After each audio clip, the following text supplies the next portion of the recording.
Welcome back to Memphis, Tennessee, where it's that time of year again. Time again for the food, the family, football, and as always, a halftime to stick around for. It's the 28th edition of the Southern Heritage Classic between Tennessee State and Jackson State. It's all yours next on Fox.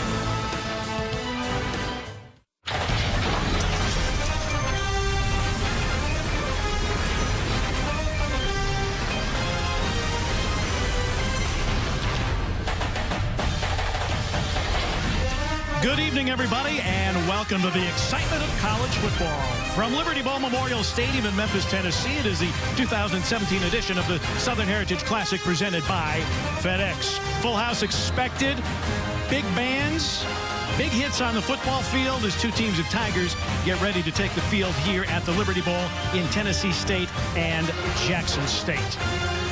Welcome you inside our broadcast booth. Hi, everybody. Pete Pranica. So glad you're with us for this 2017 edition of the Southern Heritage Classic football game. And I say that by design because the Southern Heritage Classic as a whole is a three-day civic festival that includes everything from concerts to college fairs. We've had a fashion show. We've had a parade and even had a 3K run for the kids earlier today. And tailgating. Did I mention tailgating? Yeah, there's a lot of tailgating. The grills have been going since early Thursday morning. But as we approach kickoff, let's focus now on football. Let me bring in my broadcast partner who has traded in his baseball helmet for a football helmet, Brian Jordan. Tennessee State, fresh off a win over an FBS school in Georgia State. They really feel this can be a big year for them. Their transfer quarterback, Treon Harris, big reason for their optimism. Well, Coach Reed is pretty lucky to get Treon Harris. I mean, this kid is very special. He started his career with the Florida Gators as a true freshman. He plays his first game against University of Georgia, and he wins. So 2 years of success at Florida, got into a little bit of trouble down there, had to transfer, and Coach Reed was lucky enough to get him. Last week, threw for 145 yards, ran for 91. He can throw it, but more importantly, he is so instinctive, his athletic ability. He can make defenders miss. I love this guy, and he is going to have a fantastic year here at Tennessee State. Coach Rod Reed said he missed some reads throwing the football. If he makes those reads tonight, he's probably throwing to Patrick Smith. The Memphis kid, he has excelled in playing in this game. You know what? In 2015, he won the MVP. Last year, he scored a touchdown. This kid has great size. He has soft hands. He runs precise routes. I think this kid will play at the next level. He has 4.3 speed. And how about this? Almost 1,000 yards for the last 2 years. So get him the ball. He's a playmaker. Jordan Johnson, meanwhile, will be the bell cow back for Jackson State off a 63-0 loss to TCU. Here's a kid who averaged about 6.5 yards per carry a year ago. His role model? Well, why not? Jackson State's Walter Payton. How about that? Comes in as a freshman. He has a lofty goal of beating out the rushing record of Walter Payton. That's pretty tough to do, but Tony Hughes loves this guy. He practiced hard. He runs hard. He has great ability and great speed. They're going to need him to come through big with this Tennessee State defense. Well, TCU head coach Gary Patterson said this kid is the real deal. We'll get to see him and both teams of Tigers. The starting lineups and the opening kick is next when we return to the Liberty Bowl. Tennessee State and Jackson State. It's all yours next.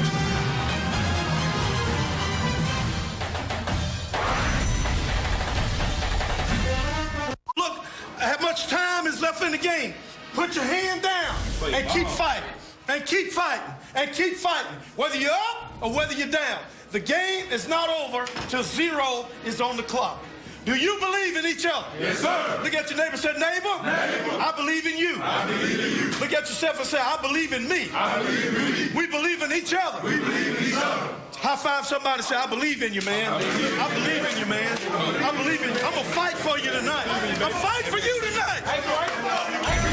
Well, that's head coach Tony Hughes and Brian Jordan. We know that he served in the Marines, and he is trying to motivate his team that really struggled last week. That's an understatement, losing 63-0 to TCU. But he told us that he felt the confidence level of his team was actually higher at the end of that game than it was at the beginning. You know, he's going to have to do a great job of motivating these guys. He's coming in and trying to change an organization that has 4 coaches in 5 years. That's tough to do. So he's going to have to get these kids to believe in themselves. And I like that speech before the game. Touch your neighbor and say that you believe in yourself, because they're going to have to believe in themselves to beat Tennessee State because this team is loaded. That is Chris Rowland, who is ready to receive the opening kickoff. Jackson State won the toss and deferred. It'll be Adrian Salazar to kick it off. Jackson State in the all-dark blue, and Tennessee State is the designated visiting team in the white with the gray pants. Good seam across the 30 and to about the 36-yard line for Chris Rowland.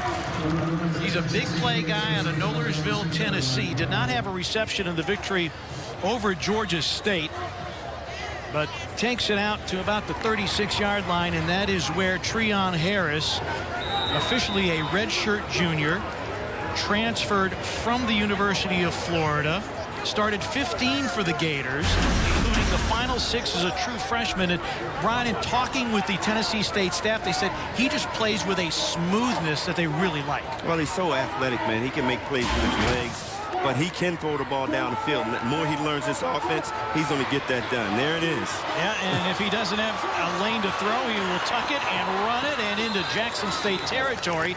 Knocked out at the 40-yard line by Dario Robinson, the senior cornerback for the Jackson State Tigers. And Harris, who ran for 91 yards and a touchdown against Georgia State, pulls it down and takes off. You know, with a guy like Treon, you have to have a spy on him, whether it's a linebacker or a safety.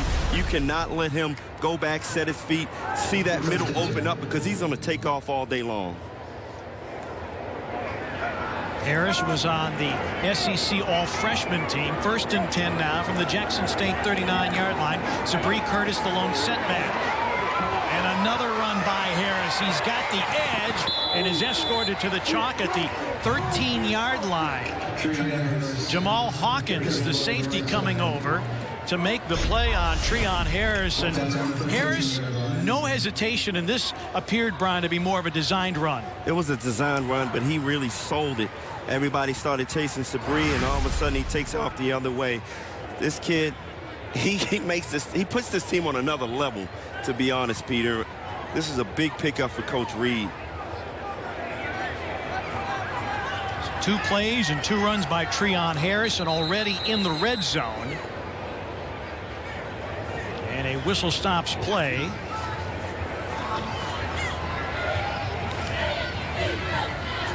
A different football in there.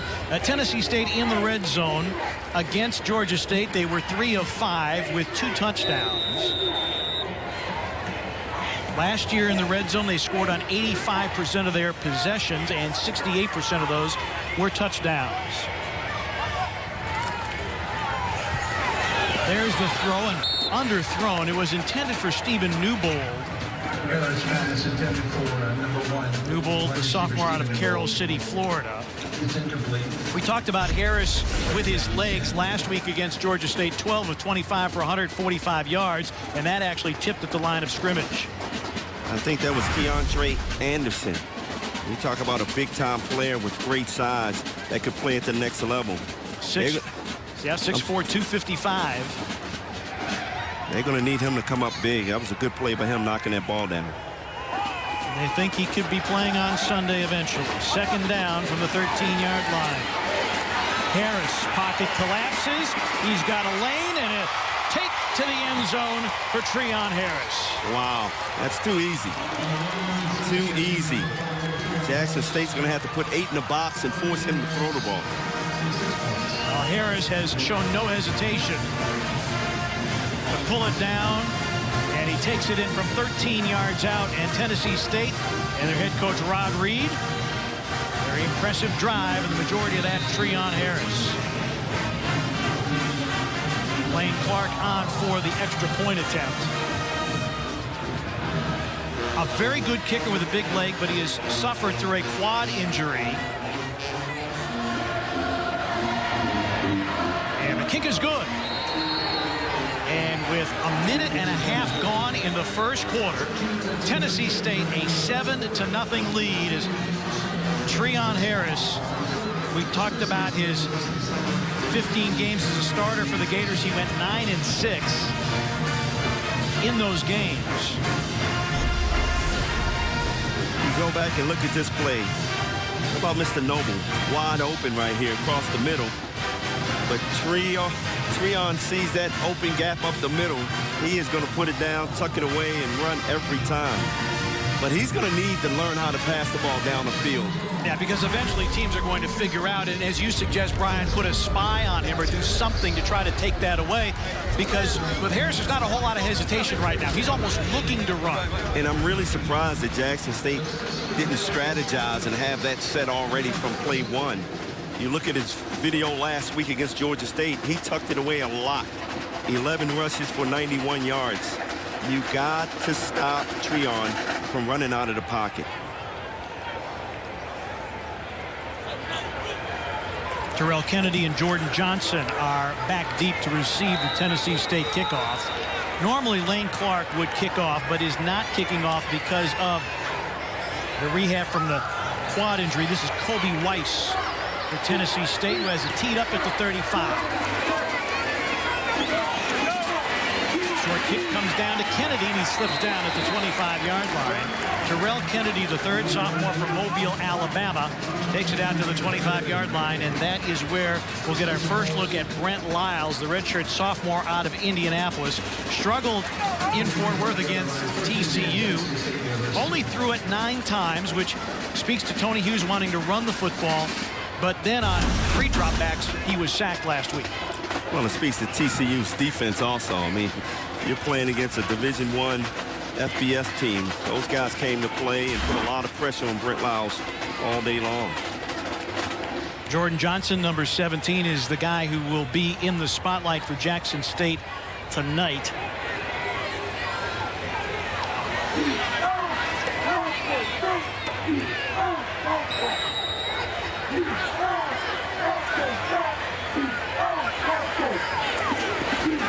Play action, slant, and near a first down, a pickup of 9 to Benji Parrish, the junior out of Ellenwood, Georgia. Parrish, that is his first catch of the year. He was shut out against TCU. He had 10 grabs a year ago. Blair Edwards, the outside linebacker, makes the stop.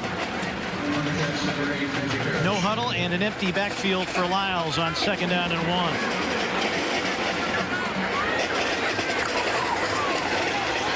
Route caught for the first down. Weaving his way is Javon Floyd out to the 44-yard line. Neiman Armstrong, the sophomore from Dallas, Texas, getting the start at one cornerback position.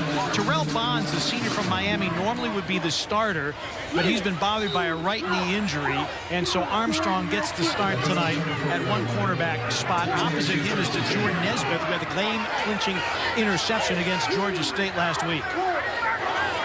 I like the way Jackson State is starting this game off, passing the ball. Some safe passes to give confidence to Brent Lyles. And Javon Floyd with that grab, taking it into TSU territory at the 47-yard line. The aforementioned Jordan Nesbitt making the stop. He had 4 tackles, and as I said, that game-clinching interception. I think this is a great strategy for Jackson State after watching this Tennessee State team hold Georgia State to 49 yards rushing. Come out and throw the ball. Pickup of 9 on the play. Floyd is the motion man to the top of the formation on 2nd down and 1. Handoff. Johnson has the requisite yardage for the first down. And Brian, I like what I'm seeing here, a good response from Jackson State after they really got punched in the mouth by Treon Harris and TSU. No, I like the way they're coming out. I mean, giving Brent Lyles some early confidence, throwing some safe patterns, a slant on the first play and a couple of outs. So he's feeling pretty good about himself. Last season, JSU went 3-8 in the first year of the Tony Hughes era. Again, they go back to Floyd, who weaves his way to the 40-yard line. Blair Edwards again on the stop. Make it a pickup of about 5 yards to the 41-yard line. That'll bring up 2nd down for Brent Lyles. And Floyd, who had a couple of receptions for 33 yards against TCU, getting an early workload. Well, one way you're going to beat this TSU team is ball control. Keep Treon off the field. And right now, with these quick passes and mixing in a run, you know, you got to keep the clock moving. Well, the hook was that JSU is going to want to do this, run the football, and there is nothing there for Jordan Johnson. And that'll bring up 3rd down. Justin North, the outside linebacker from Orlando, Florida, had 8 tackles against Georgia State, makes the play here. Well, he did a great job of coming up, scraping off the lineman, and going down low and making the play. These linebackers for TSU are very aggressive. Last week, Jackson State just 1 of 14 on 3rd down. They converted 34% a year ago. They need 4 from the 40-yard line. Lyles with backside pressure as his receiver, Benji Parrish, near the sticks. And it is enough for the 1st down. Got to the 35-yard line. Credit to this big offensive line, giving Brent Lyles a little bit of time. They're blocking up front. Ebo coming from the outside. It has been an offensive line, Brian, that has been shuffled around quite a bit. They made some last-minute changes. Vincent Sampson not starting at center, but Nick Davis is. So 1st down and 10 for Jackson State, trailing 7-0 here in the early going. Lyles, out route. It's Carl Ollie. And a flag on the play. Tennessee State, you cannot do this. I mean, clearly the play is over. The safety comes over and get an extra hit on them, and there's a flag. An extra 15 yards for Jackson State.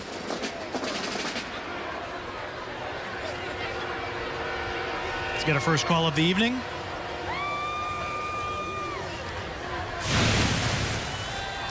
Justin North guilty of the late hit, and Rod Reed, who himself played defense for Tennessee State back in the day, explains the error of his ways, and that is an easy call, leading with the helmet to a player who is already down.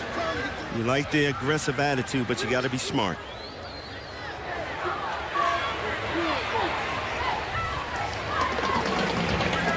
Still waiting for the penalty to be marked off.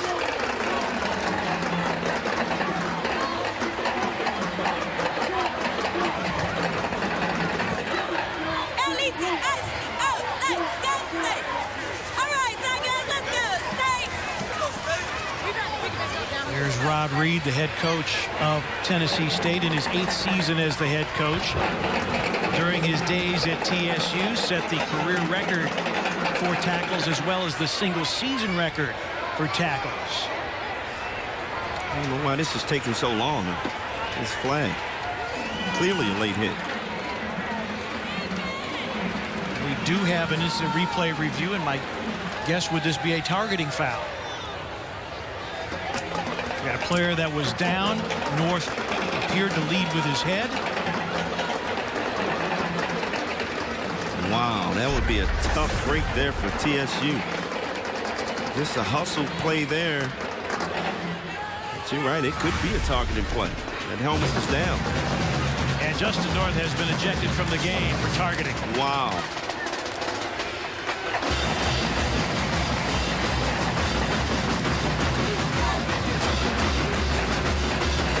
That is a big loss for defensive coordinator Gary Fisher and Tennessee State. Gary Fisher has done a great job of keeping this team very disciplined. And so now we will have the mark-off. And the 15-yard penalty will put Jackson State in the red zone. And Jackson State, Brian, we should remind our viewers, they had a tremendous opening drive at TCU. Got down to the 5-yard line, but then took a 28-yard loss and did not score. And then after that, they never got onto the TCU side of the football field. It went downhill. When you give up that momentum early and playing against a TCU team that can throw the ball and run the ball. Jordan Johnson, single setback. Lyles looking, throws it late and well out of bounds. It was intended for Carl Alley, but Blair Edwards with good pressure from the outside. That's a smart play by Brent Lyles. Not taking a loss there, getting rid of the ball, not making a bad decision. Lyles told us yesterday, Brian, that he views himself as being a game manager, wants to stay fundamentally sound. And that's important for him. He's just a sophomore. He's a young player. A little surprised that a young player is saying that. You would think he would want to be aggressive, make some plays downfield, but obviously Tony Hughes wants him to be smart and grind it out. 2nd down and 10. Johnson the lone setback. Play action. Lyles with room up the middle and inside the 10-yard line for a pickup of about 4 or 5, and Blair Edwards tracking him down. This is an impressive drive by Jackson State to start their first possession. You know, we heard Tony Hughes in the locker room, and what he said is taking effect.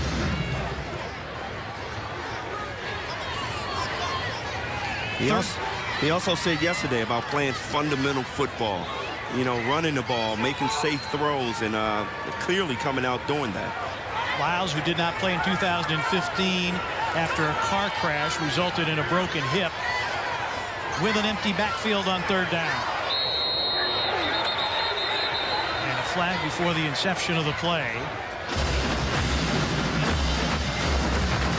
Well, just as soon, Brian, as you said, be fundamentally sound. Jackson State, a delay of game penalty. That will take them back 5 yards. And that's exactly what happened last week at TCU. They dropped down to the 7-yard line, a couple of penalties, and it's 3rd and 35. Jackson State trying to end a 5-game losing streak in the Southern Heritage Classic. They have not won here at the Liberty Bowl since 2011. Treon Harris for TSU, a 13-yard touchdown run to account for the only scoring to this point. 3rd down, Lyles flushed, and down he goes at the 19-yard line, tracked down by Ivo Ogundeko. And Brian, you talked about him. Here's another kid who could play at the next level. It's no doubt about it. I mean, the NFL pretty high on this kid. We talked about his size earlier, but he has speed. He plays the run well. He plays the pass well. I mean, he has all the tools to be successful. Christian Jackman, who did not have a field goal attempt last week from 34 yards. Swing of the leg, and it is good. Jackman, who was 9 of 18 a year ago and rock solid inside of 40 yards, gets Jackson State on the board.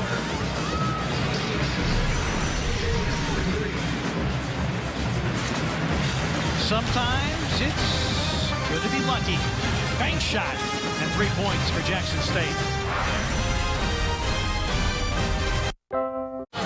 Well, this is one of the highlights of the Southern Heritage Classic. Tailgating's been going on since Thursday. Man, that looks pretty good. That's a lot of chicken and ribs, and Treon Harris has really put on a display here early with his speed. Jackson State's definitely going to have to change some things. You got to have a spy on Treon. He's looking downfield, but he is tucking it away pretty quickly. If you're Jackson State, the linebacker, safety, somebody's going to have to spy.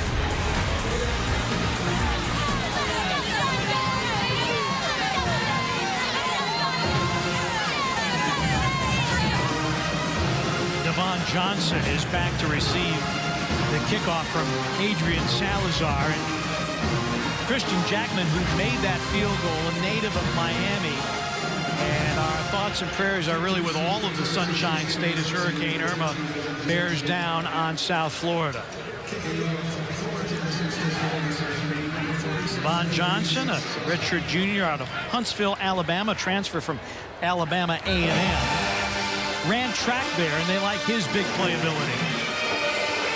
Little surprised, though. You saw Chris Rowland out there to take the first kickoff. Didn't play much last week because of an injury. I thought he would be the man. I think Rod Reed has a number of playmakers he's trying to figure out exactly what he wants to do. And this is a pooch kickoff, and it's fielded cleanly. Earl Harrison. I beg your pardon, it's Malin Medley, the backup tight end, the up man. Usually you fair catch right there, but the big man wants to run with the ball. Well, neither one of these teams uses the tight end a whole lot, so if you're a tight end, you get the football, you're going to go. And I'll be interested to see how Treon Harris approaches this drive. You would think he would come out and try to throw the ball. You want to establish, you know, keeping his defense off balance. But if your defensive coordinator, John Hendricks, you have to find out who's going to keep an eye on Trayon here. Well, it's an empty backfield for him on first down. Big pressure, deflected and nearly intercepted. Darian Wansley, I believe, got a hand on it. Well, that was Keontre Anderson in his face once again, knocking that ball down. That's twice he got in the backfield and knocked the ball down. One of the things that TCU head coach Gary Patterson said, this Jackson State team will compete. They're tough, they're hard-nosed. They really have taken on the persona of their head coach, Tony Hughes. Here you see Keontre coming off that end. It was Malik Hamner, actually, who got the deflection to bring up second down.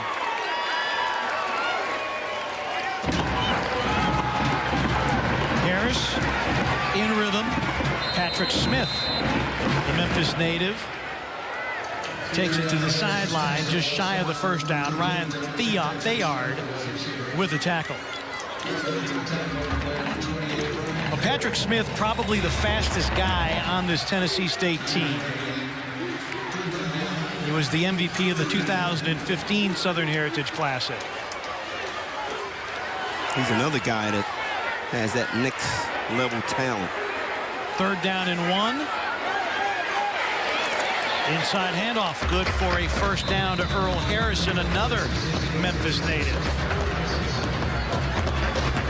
If you're a Tennessee State fan, it's good to see Earl Harrison back in the lineup after missing last week's game. Transfer from East Central Community College. He's more of the power back. Sabree Curtis is one of the more shifty runners on the TSU roster. So a first down in Jackson State territory as we go under 7 minutes remaining in the first quarter. Harris out route overthrown, intended for Newbold. Brandon Maiden came out in a good break. He was looking to jump that pass and intercept it.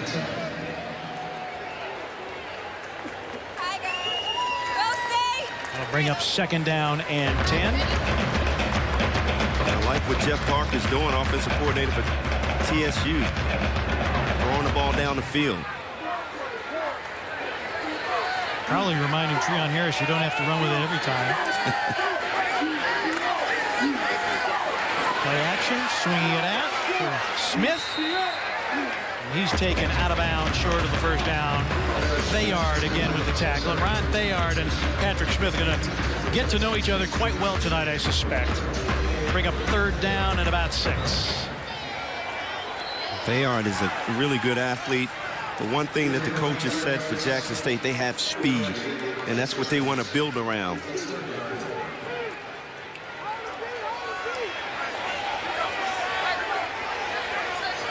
Tennessee State scoring on its initial drive. 13-yard run by Treon Harris. There's Thayard, the sophomore from New Orleans.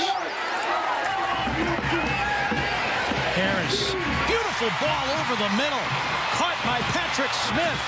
Smith with the first down and into the red zone down to the 10-yard line. Brandon Maiden, the strong safety and the leader of the Jackson State secondary, finally wrestles Smith to the turf. Here's where you want to give a lot of credit to your offensive line. Giving Treon some protection back there. And like I said, Mr. Smith, precise route across the middle. 32-yard pickup. And how about that ratio? 23 touchdowns in 22 career games. He knows where the end zone is. Ball outside the 10-yard line. Officially marked at the 11 after that 32-yard pickup. Harrison, and nothing there. Dion Pope, transfer out of community college and one of the top JUCO players, signing with Jackson State there to make the stop. They really think that Dion Pope, you put him on the other side from Keontre Anderson, that if Pope can command a double team, that Anderson then can be free to roam on the outside. Well, he's a big kid and a guy that came out of Ole Miss. He knows how to play that position, and Tony Hughes is very high on this kid. Second down as we approach 5 minutes remaining in the first quarter.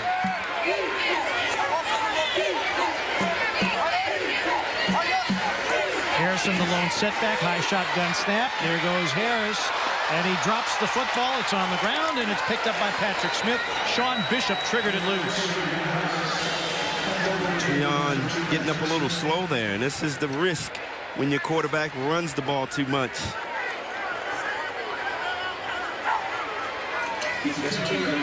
Pickup of 2 on the play. That'll bring up 3rd down and 8. Take a look at how he goes down. Awkward fall there. Yeah, Bayard hit him while he was going down. Kind of twisted him up a little bit. Ball fumble forward, marked at the 9-yard line. Harris, rhythm, fade pattern, incomplete, intended for Patrick Smith. Dario Robinson back on coverage. That's just a great job by Dario Robinson here. Going one-on-one, man-on-man. Played it perfectly. Smith had a chance to reel that in with one hand, and watching pregame warm-ups, everybody's trying to do the Odell Beckham Jr. thing, and that'll bring up 4th down, and Lane Clark on. As I said, he struggled just 1 of 4 against Georgia State, but he had about a 4-week layoff due to a strained right quad, but he's got a very, very big leg. This will be from 26, and it is good. Tennessee State extends its lead now to 10-3 as Lane Clark with his 2nd field goal make of the season. Well, punters have had the night off so far. 3 drives and 3 scores by these 2 teams.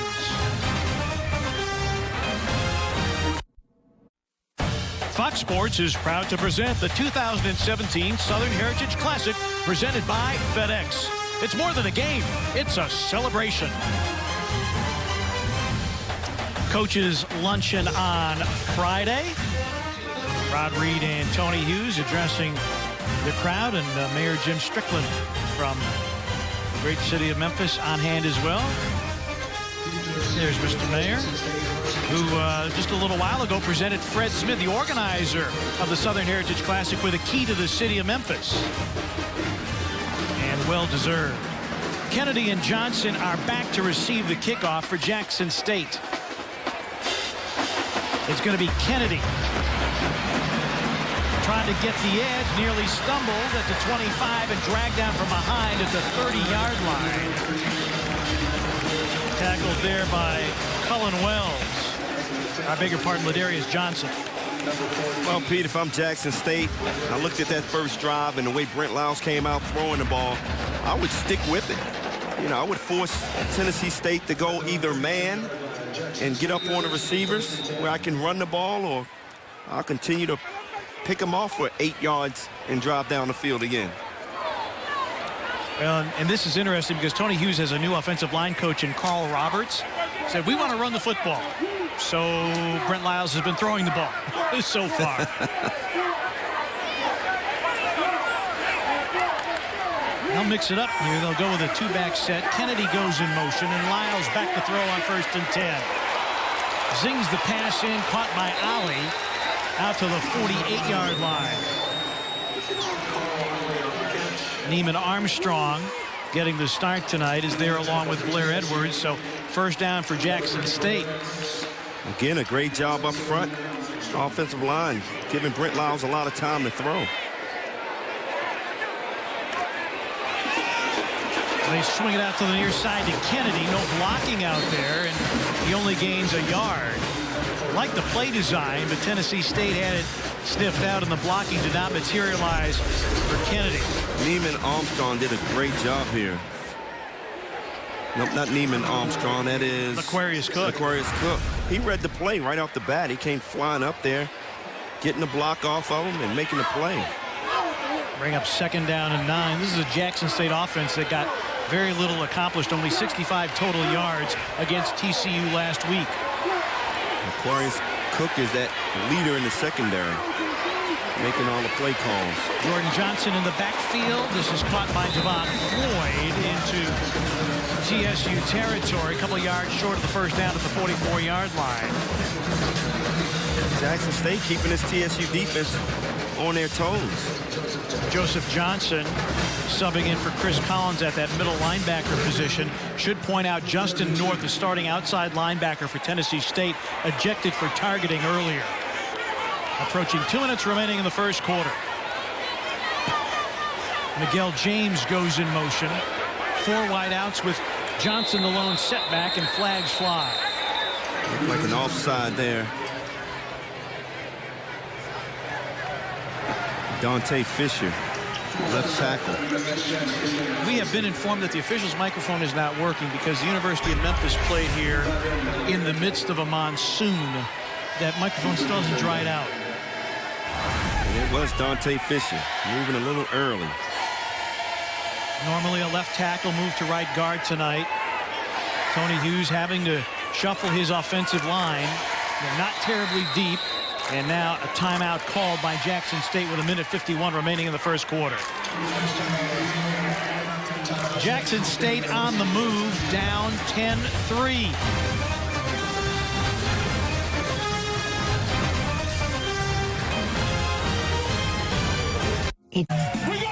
Some more tailgating. Everybody thinks their team is going to win. Good rivalry, good respect between these two schools and two fan bases. Meanwhile, for Jackson State, you know, you think with Tony Hughes as a former Marine, everything's going to be spit and polish and, well, wait, what's his best Fridays in football? They like to have some fun and, yeah, don't throw it to a lineman. You know, I couldn't understand it when I saw it at first, but now, the way they're coming out passing the ball, I understand it, Peter. And we talked to Brent Lyles yesterday, and he said we're all brothers. I mean, they're really trying to hang together as Tony Hughes trying to restore this Jackson State team to its former glory. Their last winning season was back in 2013. So 3rd down and 8 now for Brent Lyles and the Jackson State Tigers. They empty the backfield. He's forced to tuck and run, and he will get the first down at the 40-yard line. Blair Edwards makes the tackle, but Brent Lyles able to tuck and run. Brent Lyles is getting off to a great start, reading downfield. Great coverage by Tennessee's DBs, and tuck it away and run for a first down. Lyles, who played his high school football for Indianapolis Pike High School. Courtney Lee and Jeff Teague in the NBA from that particular high school. On 1st and 10, play action. Out route and well underthrown, trying to hit Carl Ollie. That'll bring up 2nd down.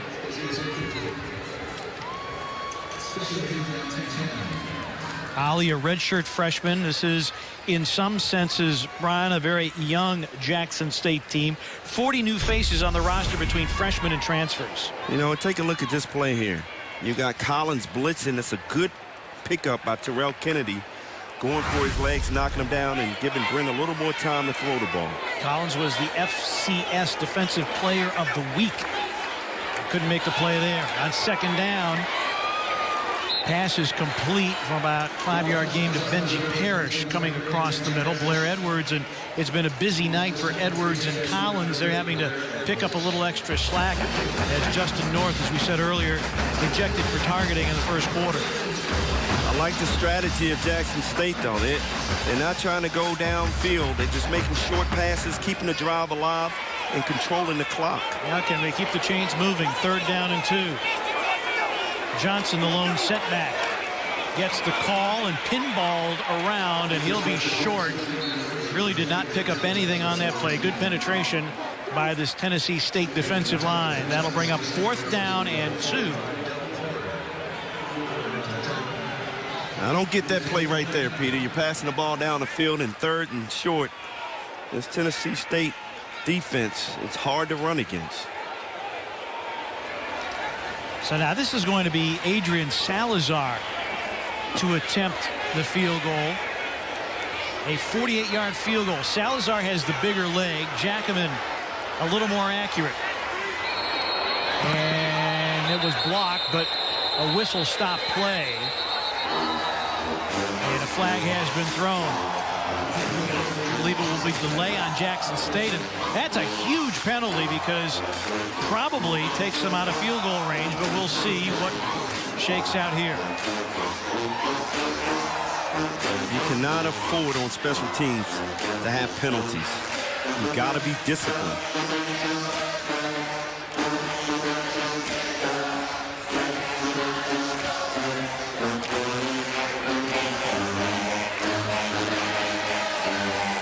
Tony Hughes, I'm putting my offense back out there, and I'm going to throw the ball down the field. Yeah, Brett Lyles has been good throwing the football, yes. And we have a conversation here, and they are going to review, I guess, whether or not the play clock did expire.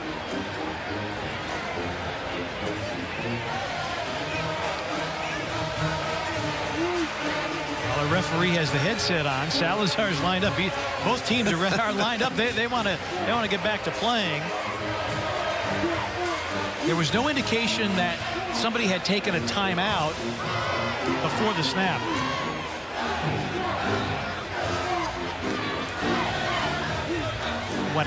We've just been informed the play clock had not been reset properly, and that was the reason, and now they're going to go back to see exactly how much time should be left in the quarter.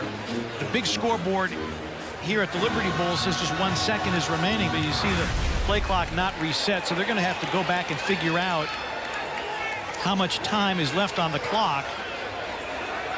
So I would imagine, Brian, they would pick up this flag, and Tony Hughes will call his special teams over. You see Brett Lyles getting off the bench there. They may go for this. Why not? 4th and 2. You know, it's at the outer boundary of Salazar's range. And with the way that Lyles has moved Jackson State down the field,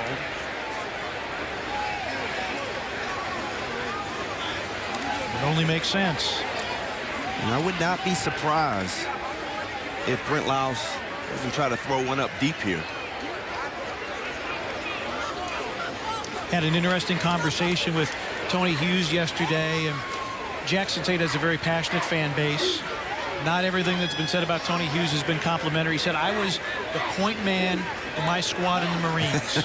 And what that means is that you're the first guy they shoot at. Right. The second guy is the radio man. He says, I've been the point man in the Marines. Okay. Criticism from football fans, not nearly as bad. Well, you're right. I mean, the fans in Jackson State are very passionate. They want to win. And I can imagine the pressure that Tony Hughes is under. Also having to replace their all-time leading receiver, Dan Williams. Fantastic player for Jackson State. Was one of the last cuts by the New York Jets. And Jackson State with 90 total yards. They had 65 in the entire game against TCU.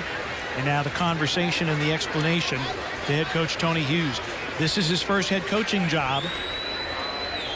Known as an excellent recruiter, spent a lot of time at Mississippi State as their defensive backfield coach.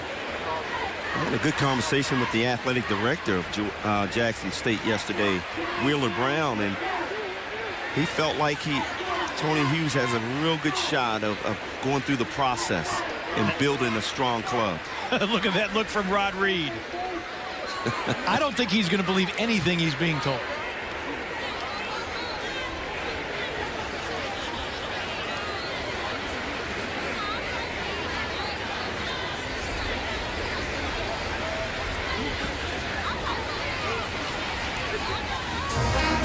Don't understand why it's taking this long to resolve. I think they got the result, but they needed to tell both coaches. And again, on the big scoreboard here at the Liberty Bowl, 1 second is showing on the clock. Just more time for the bands to perform. We will hear from the aristocrat of bands and the sonic boom of the sound at halftime.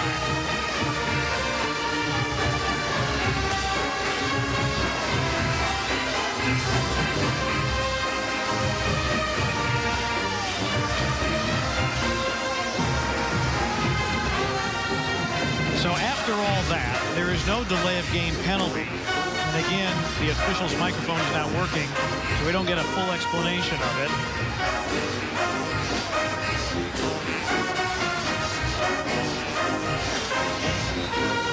Jackson State's offense back out on the field. Well, they wound the clock, and what do you after know? all that, it's the end of the first quarter. It's been entertaining as Tennessee State, a 10-3 lead over Jackson State. The Tigers of Jackson State facing a 4th down and 2 when we resume action. Both quarterbacks have taken center stage here in the Southern Heritage Classic.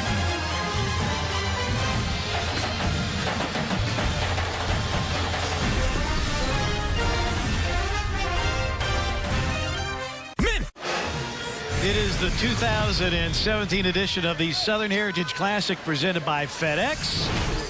Tennessee State Tigers have won the last 5 meetings. It is 4th down and 2 with the first play of the second quarter. As you look at the numbers, a lot of offense. Handoff, and it is Jordan Johnson getting just enough for the first down across the 30-yard line. And so JSU converting on 4th down. They were 3 of 13 a year ago and 0 for 1 last week against TCU. They convert the 4th down and 2, and they move the chains and keep the drive alive. I like that. Brought the big guys in. 2 tight end set. And just ran off tackle. Tough run by Johnson. Reaching out there, getting the first down. Jordan Johnson led the Tigers a year ago, 477 yards.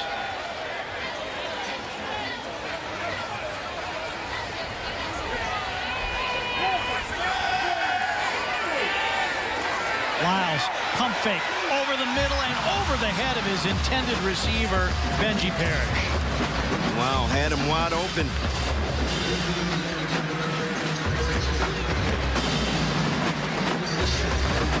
That'll bring up 2nd down. Tony Hughes played 4 different quarterbacks against TCU. He said Lyles is going to go all the way tonight to try to cement the starting job. It's kind of a great fake. I think he had the safety running over and just missed. Benji Parrish wide open in the middle. Good play call by Chad Germany, the offensive coordinator for Jackson State.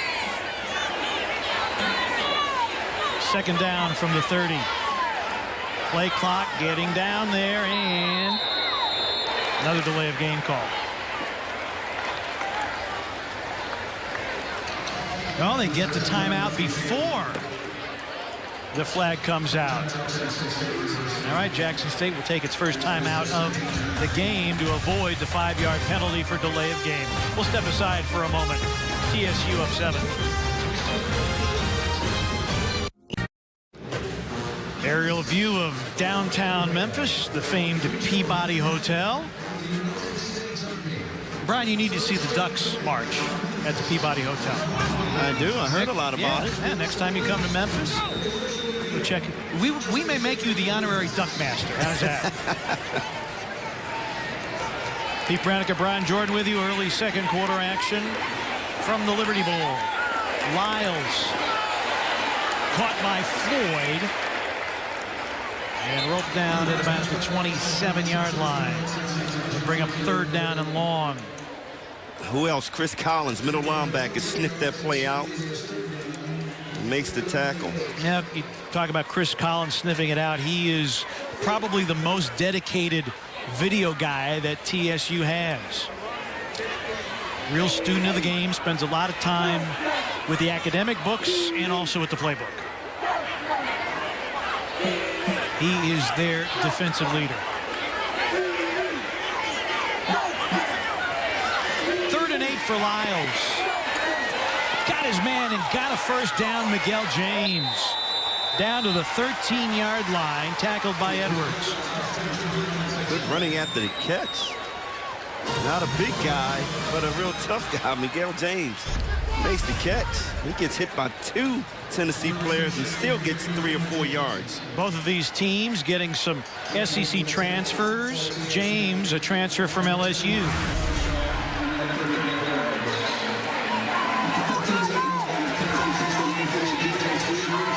Lyles has looked poised. His receivers have been open, and if he makes that connection with Benji Parrish, this game's tied, and it may end up in that tie situation anyway. Lyles guns the middle.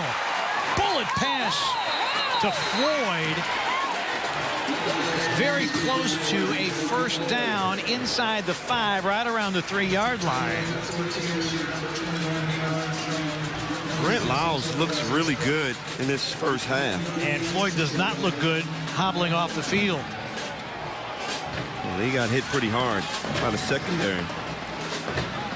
And immediately they'll take a look at him. 2nd down and 1. But this is a laser from Lyles. A slant in the middle, and you know when you go across that middle, you're going to get hit. Great concentration, though, by Javon Floyd holding on to that ball. And a flag comes out. Illegal substitution against Jackson State. See it once again. They get down in that red zone and they start making mistakes.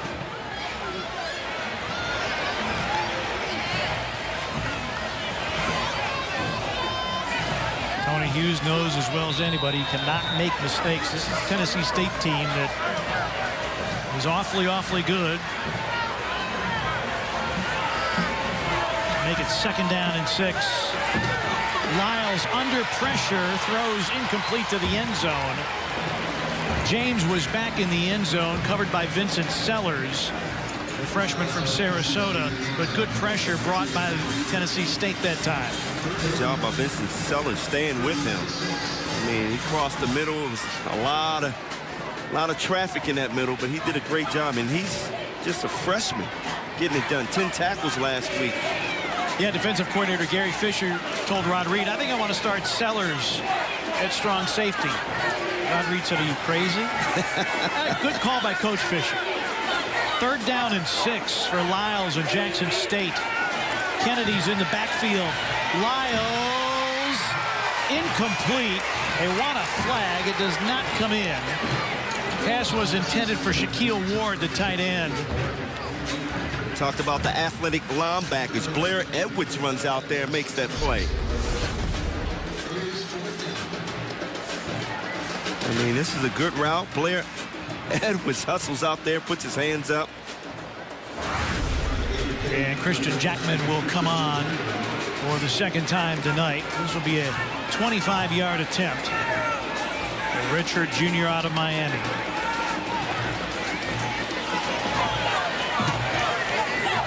Actually, it's going to be Salazar to kick it, and Jackman will hold.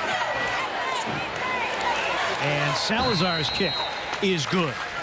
So both place kickers have found the range for JSU.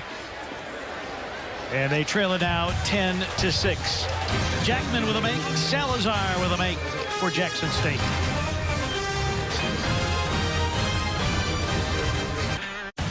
The 2017 Southern Heritage Classic is presented by FedEx. Solutions that matter. One of the events of the Southern Heritage Classic, which began on Thursday. Tubby Smith, head coach of the University of Memphis Tigers. Both of the bands participating, and the Southern Heritage Classic, Fred Jones has just done an amazing job with this event. 28 years now, involving the entire community, these two schools and fan bases. 15 plays, 59 yards, taking more than 6.5 minutes. And Tony Hughes, I think, has to be happy with the fact that they were able to possess the ball, move the chains, but they need 6 instead of 3. You know, it's important to score 7 points at some point against this Tennessee State team. You know, they're not going to sit back. They're going to score a lot of points. And wow, what happened here? Got a flag thrown as Chris Rowland picked up the bouncing kickoff. Looks like Salazar's hurt after that kick. Limping off the field. And holding called against Tennessee State. It always seems in this particular game, Brian, there is something that happens in the kicking game. Bad snaps, missed kicks. We saw Jackman bake one in off an upright, and Adrian Salazar I don't know whether he slipped as he was kicking the ball. It was an awful kick, but it worked out pretty good for Jackson State. It's possible. I mean, this is an artificial turf field, so the footing should be good. It's a beautiful night for football. Not a cloud in the sky. And following the penalty against Tennessee State, they will start inside their own 10-yard line. You see the beautiful night we have here. It's not too hot. There's no threat of rain, no clouds. And so Treon Harris now, and Tennessee State backed up inside their own 10-yard line. They get him off to Harrison, and there's nothing there at all. Malik Hamner with good penetration from his defensive end position. Jackson State, they're stout up front. Tennessee State cannot run on this team.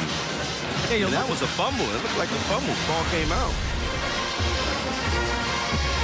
No protests by Jackson State. A loss of 2 on the play.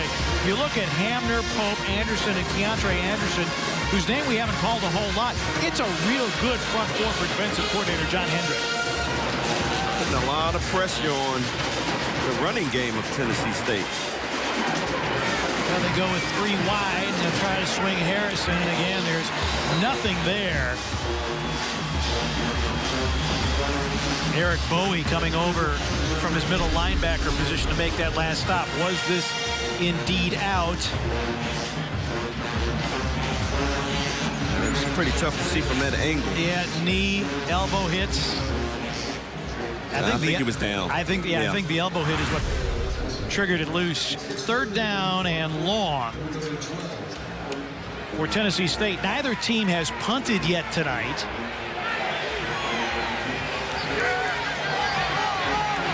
The first time Tennessee State's been in a 3rd and 10 situation. Inside handoff. Won't be enough for the first down, but Sabree Curtis gets it out to about the 13-yard line. Good defensive stand there by Jackson State. A little surprised with 3 runs. Well, the other thing, we didn't see Treon Harris tuck it and run. Right.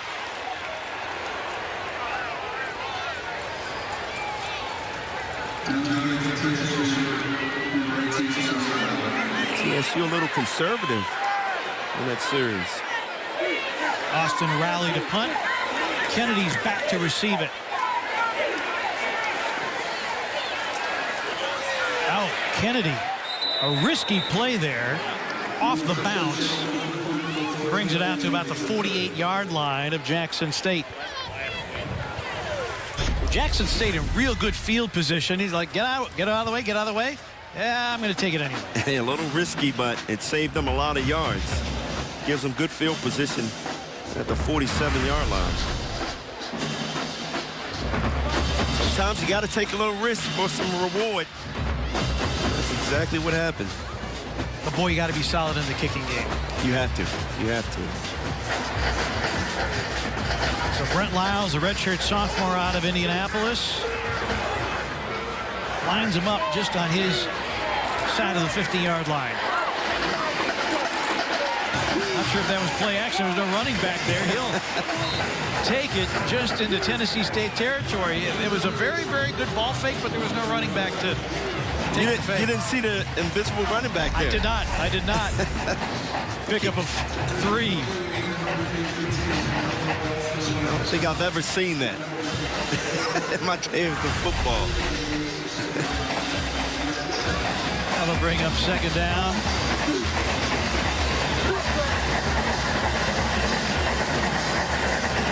Jackson State has impressed with their resiliency tonight, trailing 10-6. Gordon Johnson, the lone setback. He'll get the call. Across the 45-yard line, a yard short of the first down. It'll bring up 3rd and short. Well, we talked about Jackson State against TCU. Great first drive, never made it to the other side of the 50. And they are doing a much better job offensively tonight. Chris Collins in on that last stop. And this third down play will not get it done for Jackson State. They tried to run that hurry-up offense, but Chris Collins right up the middle. Hit Johnson right in the mouth. Jordan Johnson fails to carry for the first down. It'll be 4th and a yard. And it will be the punting unit coming on. And here's the play here. Chris Collins just reacting very quickly. And then Edwards is playing a great ball game. Blair Edwards. First quarter had 6 tackles.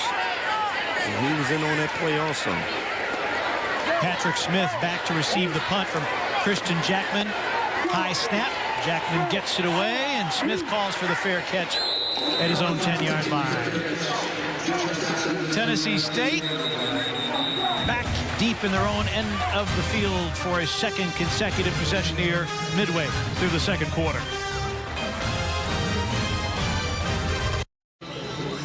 10-6 the count here at the Liberty Bowl. Tennessee State in possession of the lead and the football. And yesterday, after Tennessee State arrived from Nashville, they made the trip to St. Jude Children's Research Hospital, met the kids, gave out autographs. And if you think you're having a bad day, boy, you meet the kids at St. Jude and what they are fighting. You get a whole new perspective on life. Life-saving work being done not all that far here from the Liberty Bowl. Inside handoff to Curtis. Carries to the 15-yard line.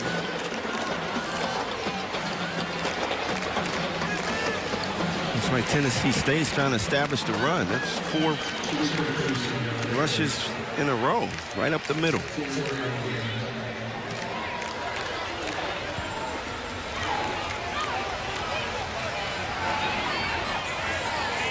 Tennessee State has won 12 of the last 14 meetings between these two teams. They've won the last 5.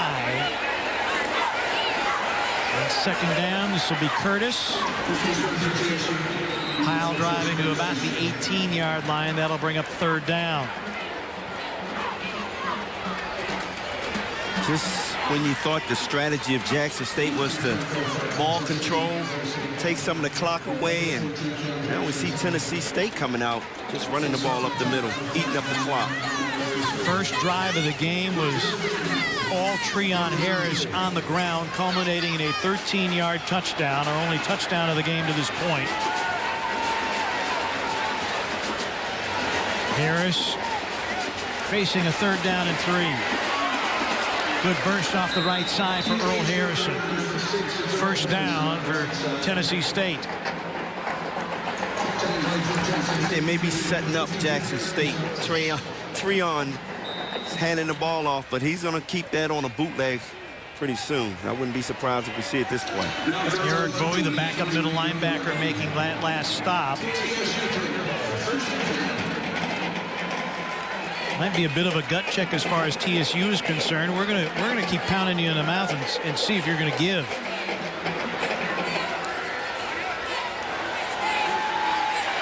Harris with a clean pocket. Rainbows and intercepted. A sensational interception by Dario Robinson, trying to hit Patrick Smith deep, and Robinson outfought him for the football. Dario Robinson has been all over Patrick Smith. I mean, mano a mano in his face. Great athletic play here. Perfect interception. Talk about a momentum swing.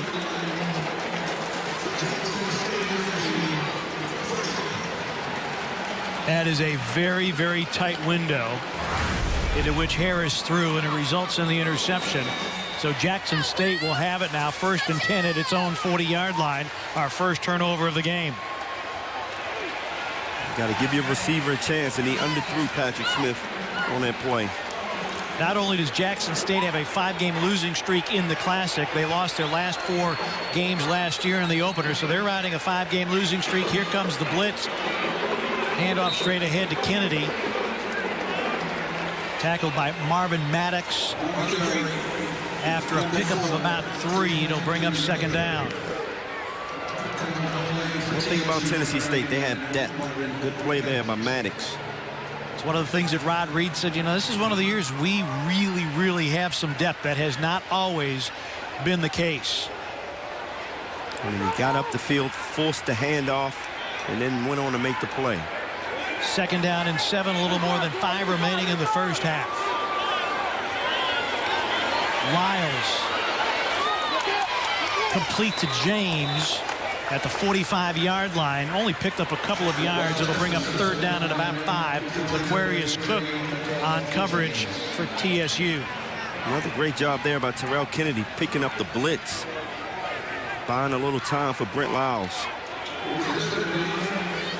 We can't say enough about this offensive line of Jackson State. They've done a great job. Yeah, they are holding up despite the fact that they're short Frank Carter, who's out with a high ankle sprain.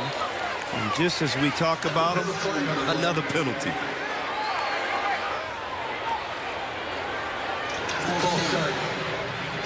False start called against Donnell Pastor.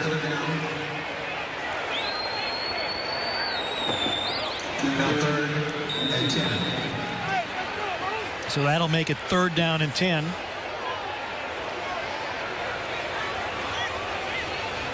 As Jackson State shuffles personnel, Kennedy comes into the ball game. Miguel James goes out. Play clock already down to 9. Lyle's going to have to hustle here. They need 10. Trying to elude the rush. Cannot elude Blair Edwards, who drags him down from behind, and that'll force a Jackson State punt.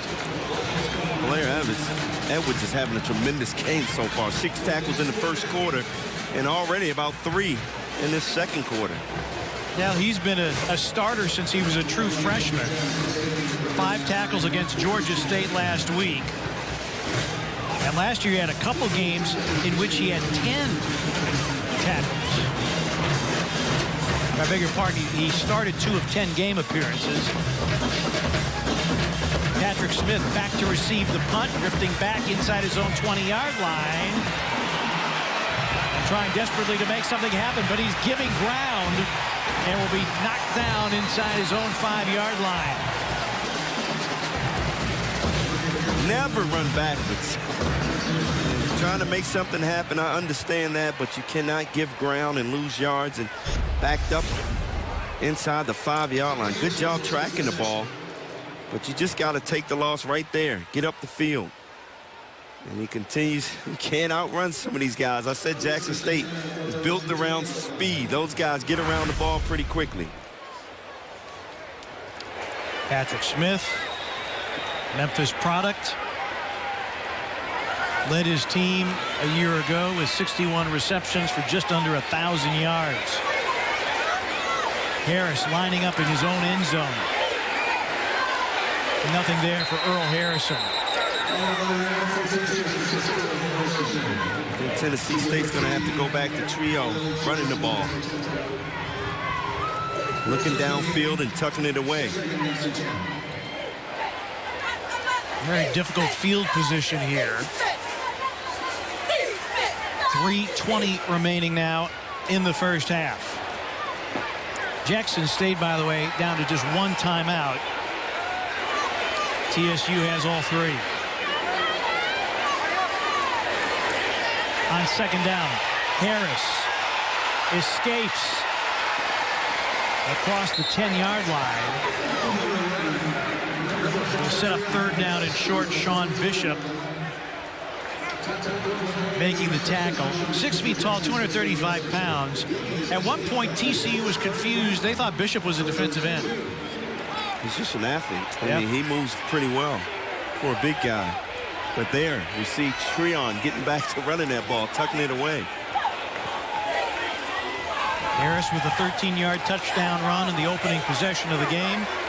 Tennessee State has not trailed.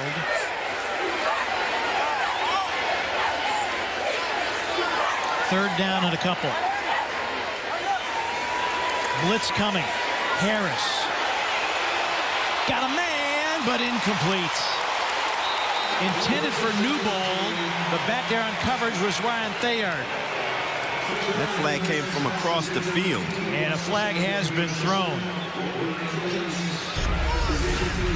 That was intended for Ronnie Killings, I beg your pardon.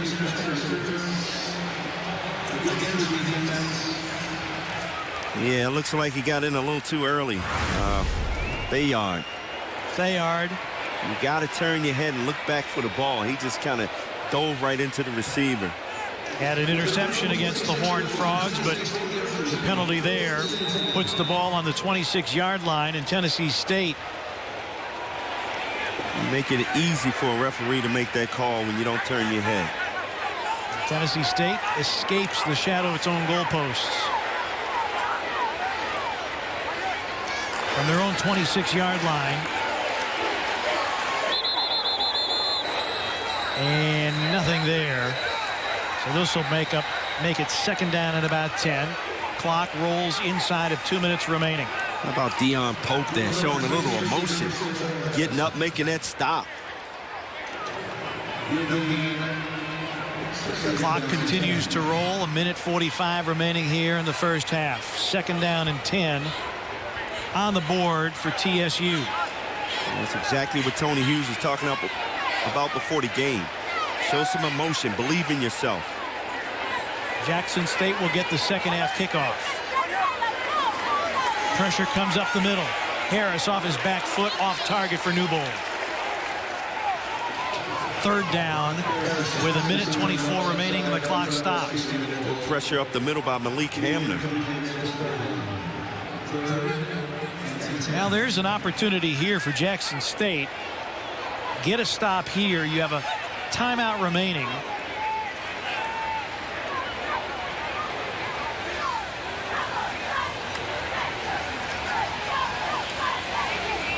All things considered, Brian, I'd have to say Tony Hughes has to be pretty pleased with the way his team has performed here tonight. I agree. I mean, he has to be feeling good and where they are right now. Pressure and the pass deflected, and JSU gets the stop they wanted. There's a blitz spike. Gladney coming in there making a play. There's Deion Pope, big number 55, and John Hendrick continuing to dial up pressure for Jackson State, and Harris not able to make a play. Showing some emotion. I love it here. Good pressure there. Knocking the ball down. Gladney. All of a sudden, that momentum is starting to switch into Jackson State's favor. Austin Rowley will punt. Sabree Curtis is back for Jackson State. Rugby style kick. Curtis takes it on the run. And good field position. Beg your pardon, Terrell Kennedy on the return. Special teams wins ball game, and Terrell Kennedy, that's 2 balls he made great plays on. And he's willing to roll the dice a few times. Why not? You're the underdogs. Take chances. Jackson State at its own 48-yard line. 35-yard punt, 9-yard return for Kennedy.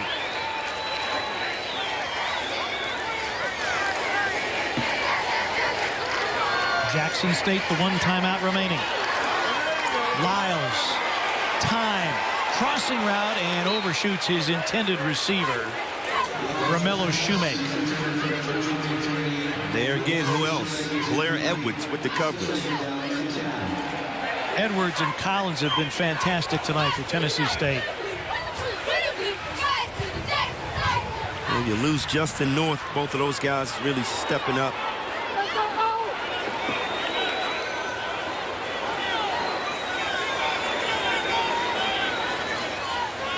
Johnson, the lone setback. Lyles weaving his way into TSU territory to the 46-yard line. Dragged down by Ogundeko. Jackson State conserving that final timeout. Third down, they need the 42-yard line. Do the Jackson State Tigers. Clock continues to move. Empty backfield. First down. Catch by Miguel James at the 40-yard line. Stop the clock to reset the sticks. Vincent Sellers on the coverage. Brent Lyles is really handling this offense to a T. 3 wide to the near side. Lyles goes far side. Caught, spinning out of bounds. Keenan Young, the redshirt freshman out of Illinois. I think we got time for one more play. Picks up 5 on the play. 20 seconds remaining. Maybe 2 plays with 1 timeout left. A year ago, Jackman did not connect on a field goal beyond 40 yards. Right now, to be about 50. Lyles slips. Gets it to Ali inside the 30 to the 28-yard line. It'll be good for a first down with 12 seconds remaining. Aquarius Cook in on the stop. And they spiked the ball to stop the clock with 11 seconds remaining in the first half. I'm really impressed the way they're handling this offense under a minute. Brent Lyles showing his leadership, getting the line up there pretty quickly. I would take a shot at the end zone right here. Probably time for 1 shot at the end zone, and then if they don't gain another yard, you're looking at about a 45-yard field goal.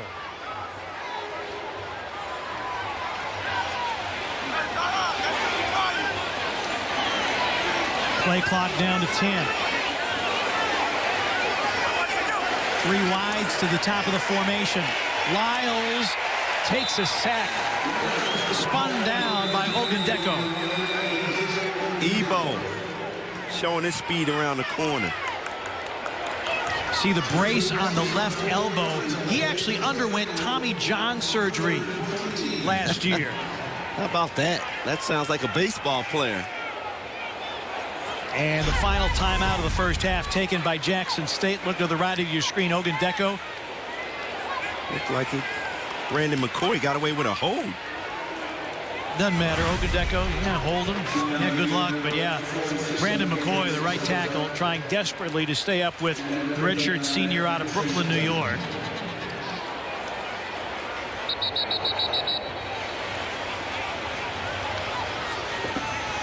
So now the ball is back at the 32-yard line. This would be about a 49-yard field goal.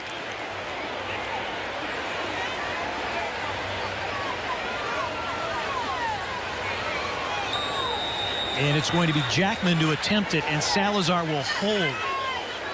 The kickers hold for each other. Jackman was good in the first quarter with a bank shot. He'll try the 49-yarder. On the way, and it is good! Christian Jackman, the Miami native, puts a capper on the first half with a 49-yard field goal to bring Jackson State within 1. Wow, what a first half. His family battening down the hatches in Miami, awaiting the arrival of Hurricane Irma. He said, I think they're going to be all right. They're making all the necessary preparations, and with all that on his mind, Jackman bangs it through from 49 yards away. Well, one of the best halftime shows in all of college football is on the way. The Aristocrat of Bands and the Sonic Boom of the South. It's all up next. 10-9, Tennessee State at the break. Back at the Liberty Bowl, the 28th annual Southern Heritage Classic football game, and the Tennessee State Tigers a 10-9 lead over the Jackson State Tigers. It is one of the highlights of this game and of this weekend, the performance of the 2 marching bands. Up first, Tennessee State, the Aristocrat of Bands. They first took the field in the 1940s. They performed at John F. Kennedy's inaugural parade. They've also performed at the Pro Football Hall of Fame parade and also at Thanksgiving Day parades and the Country Music Awards. Sit back, listen, and enjoy. It's the Aristocrat of Bands from Tennessee State University.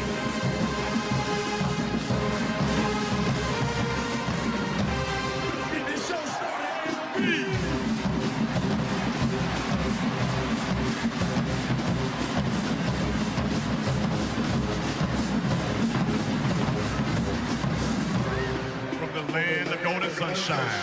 3500 John Merritt Boulevard, Music City, USA, Nashville, Tennessee. I present to you the 2017 world-renowned Tennessee State University Aristocrat of Bands.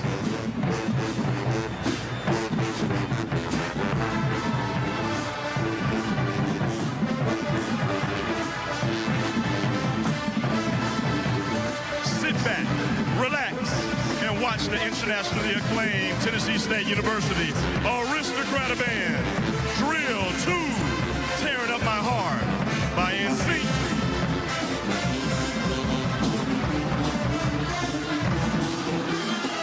High knees, perfect lines, and an amazing aristocratic quality sound. If you love your HBCU like I do, make some noise!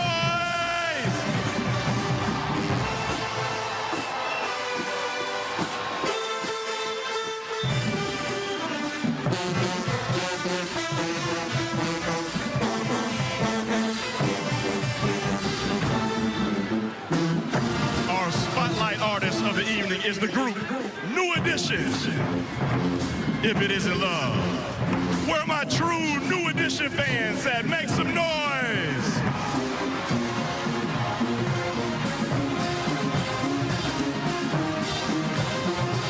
Who was your favorite New Edition member? Was it Ronnie? Was it Johnny? Was it Ricky? Mike? Ralph? Or was it the bad boy himself, Bobby Brown? Sing along with us. Cool it now.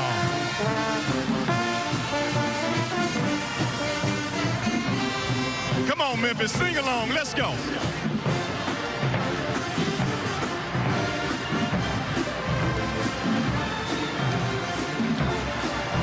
Oh, I hear you. Put down your hot dogs and your popcorn, grab those smartphones and witness the beautiful and talented, sophisticated ladies as they perform to Aisha by Another Bad Creation.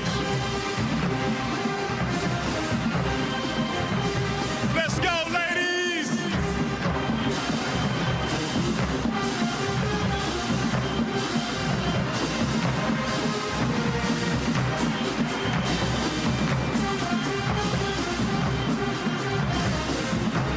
Sing along with it.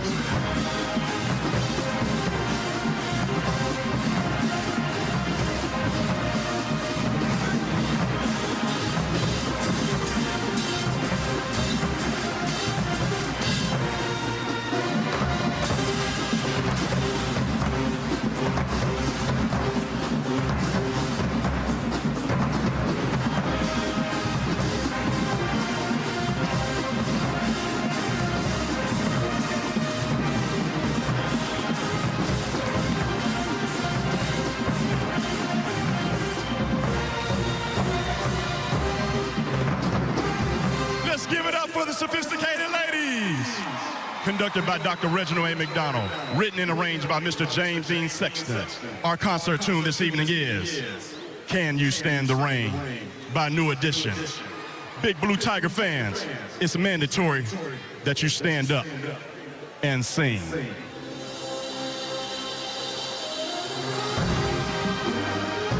I need everybody rocking side to side. If you love TSU and you love the Aristocrat of Bands, make some noise! Come on, old school, sing with us.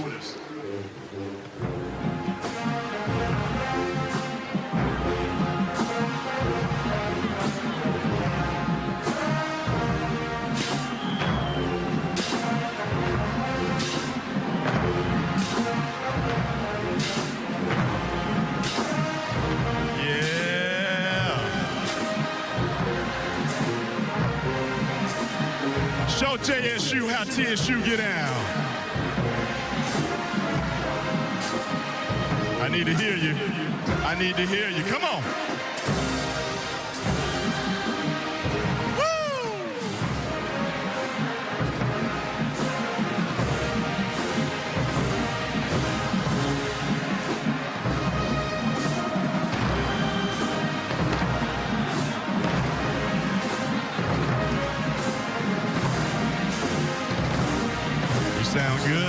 good.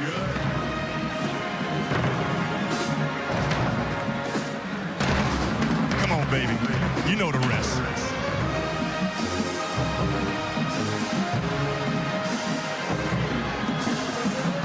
Oh, y'all can sing louder than that. Come on.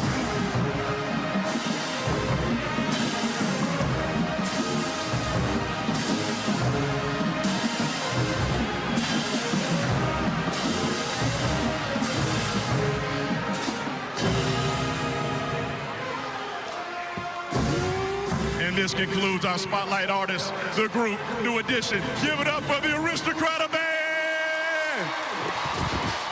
The Aristocrat of Bands and the Sophisticated Ladies performing here at the Liberty Bowl. Tennessee State leads at 10-9. When we come back, Jackson State's Sonic Boom of the South.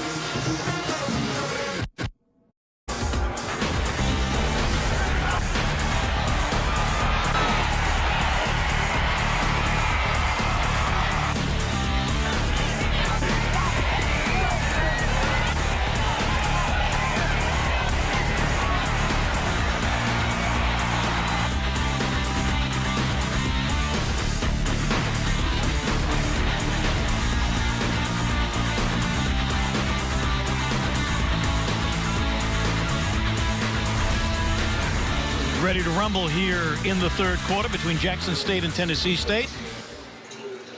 Terrell Kennedy and Jordan Johnson back deep to receive the kick. TSU got off to a 7-0 lead on the Treon Harris 13-yard run. Kristen Jackman with the first of his 2 field goals made it 7-3. Lane Clark responded for TSU. Adrian Salazar and then Jackman from 49 to bring us to our halftime score of 10-9. Just a recap for you, Justin North, starting outside linebacker for Tennessee State, ejected for targeting in the first quarter. And a very good offensive performance from a Jackson State team that was, Brian Jordan, basically shut down and shut out at TCU a week ago. Well, Brent Lyles has really come out and did a terrific job. He hasn't thrown a pass longer than 16 yards, though. I would love to see him come out in this second half and throw the ball down the field, but he really managed the first half pretty well, going 16 for 22, 125 yards. Second half kickoff goes to Kennedy at the 6. Across the 25 to about the 28-yard line, 22 yards on the return for Terrell Kennedy, sophomore from Mobile, Alabama. Carried the ball just one time a year ago. We've talked about it, Brian. This is a relatively young and inexperienced JSU team.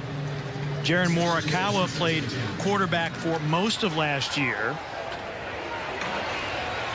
Lyles appeared in just 7 games, completing 47% of his passes, but he has been much more efficient here tonight. He has been very efficient, and I know yesterday he talked about how he needs to manage the game well, and so far he has done that. Pocket collapses on the move, floats it out there, caught by Ali. Like I say, incomplete at the 40-yard line. It's a ball you got to come up with if you're Ali. Laid out, great attempt. If it hits your hands, though, but you got to stick. They believe there's big upside for Ali. Last year, they opened against UNLV, broke his hand in that game, and was awarded the red shirt. And you're right, Brian. That's one you got to reel in. Got to reel in. First play of the second half, get a little momentum going your way.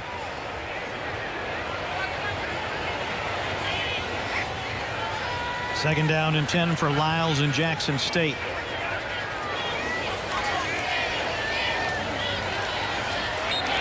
Makes the connection to the 34-yard line.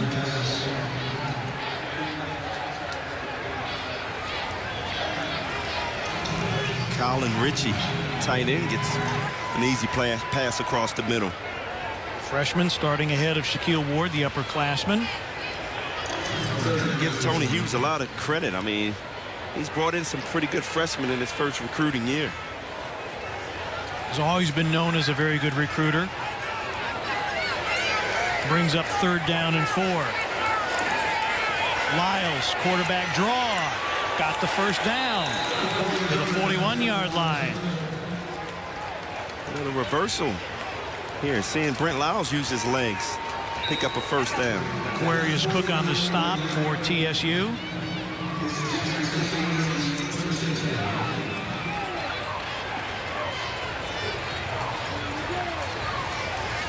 Lyles has been very efficient. He's not made the big mistake.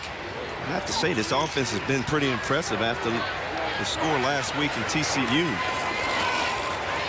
Inside handoff, spin by Johnson. Johnson plowing through tacklers into TSU territory. First down, Jackson State. This is what Tony Hughes has been talking about, how tough this kid Jordan Johnson is. A great cutback by Jordan here. He gets hit, he stays up. He gets hit again, and he continues to keep the legs driving. Flag on the play. But first, timeout taken by Tennessee State. TSU spends an early timeout here, a minute and a half into the third quarter. Well, we talked about Tony Hughes wanting to possess the ball, but we assume that would be more running. It hasn't been exactly that way, but they've accomplished their first goal of possessing the football. Well, you know what? They understand that Tennessee State has a pretty stout defensive line and great linebackers who are really doing a great job against the run. They did it last week, so what do? You come out and pass the ball and kind of loosen up that middle of the field.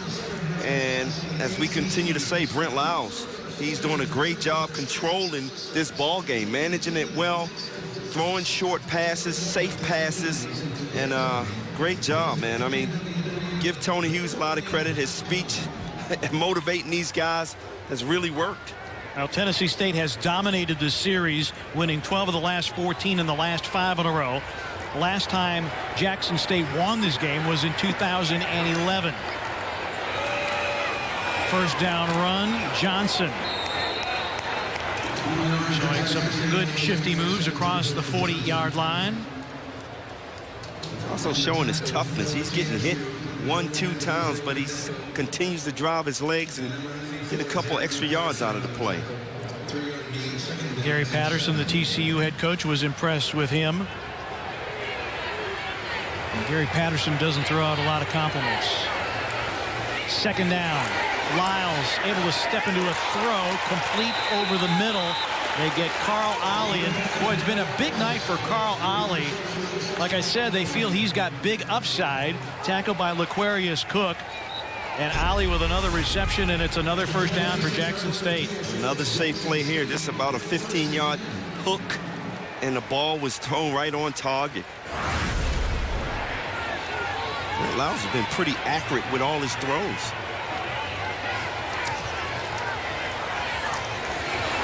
Opening drive of the third quarter.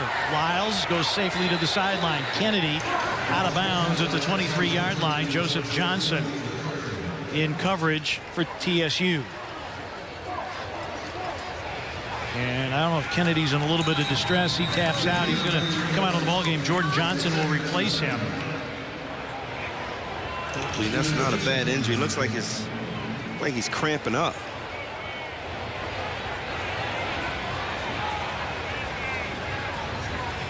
His high school team won a state title. He was his team's MVP out of Mobile, Alabama.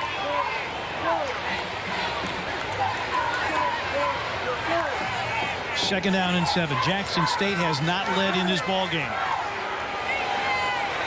Lyles against pressure, and the pressure from the TSU front four forces the misfire. Justin Culpepper. Talk about that depth of TSU. Trying to get the ball to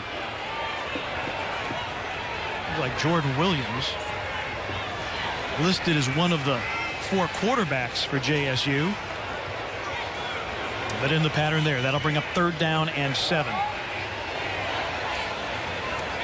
Play clock already at 10. Jackson State has had some issues with clock management and delay of game penalties. Play action. Lyles escapes the pocket.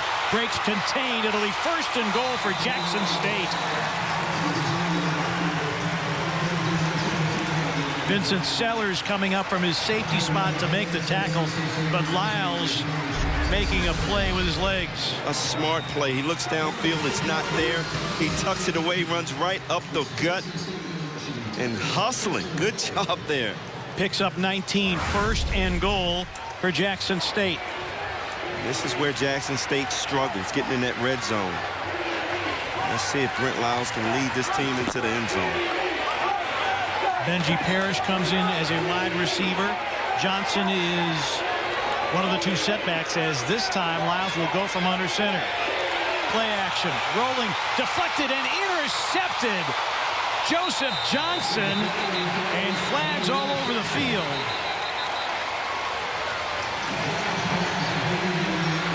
Very well, could be a horse collar foul. Pass was tipped. And Joseph Johnson, the senior from Nashville, making the big play. Wow, turnovers in the red zone. You cannot have that. Great effort. And Brent Lyles saved a touchdown there, but the horse collar. But this Tennessee State defense tends to break. I mean, they don't break. It's unbelievable. Johnson with the 1st turnover of the game acquired by TSU. They gave it up once on an interception, both teams with 1 turnover. And TSU will put it in play following the walk-off of the penalty. They'll be at their own 28-yard line. There was the deflection, and there was the pick. And there, the horse collar tackle.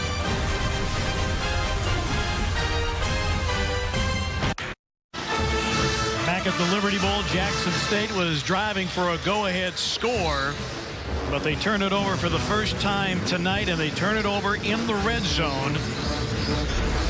Let's take another look at Lyles, this time working from under center.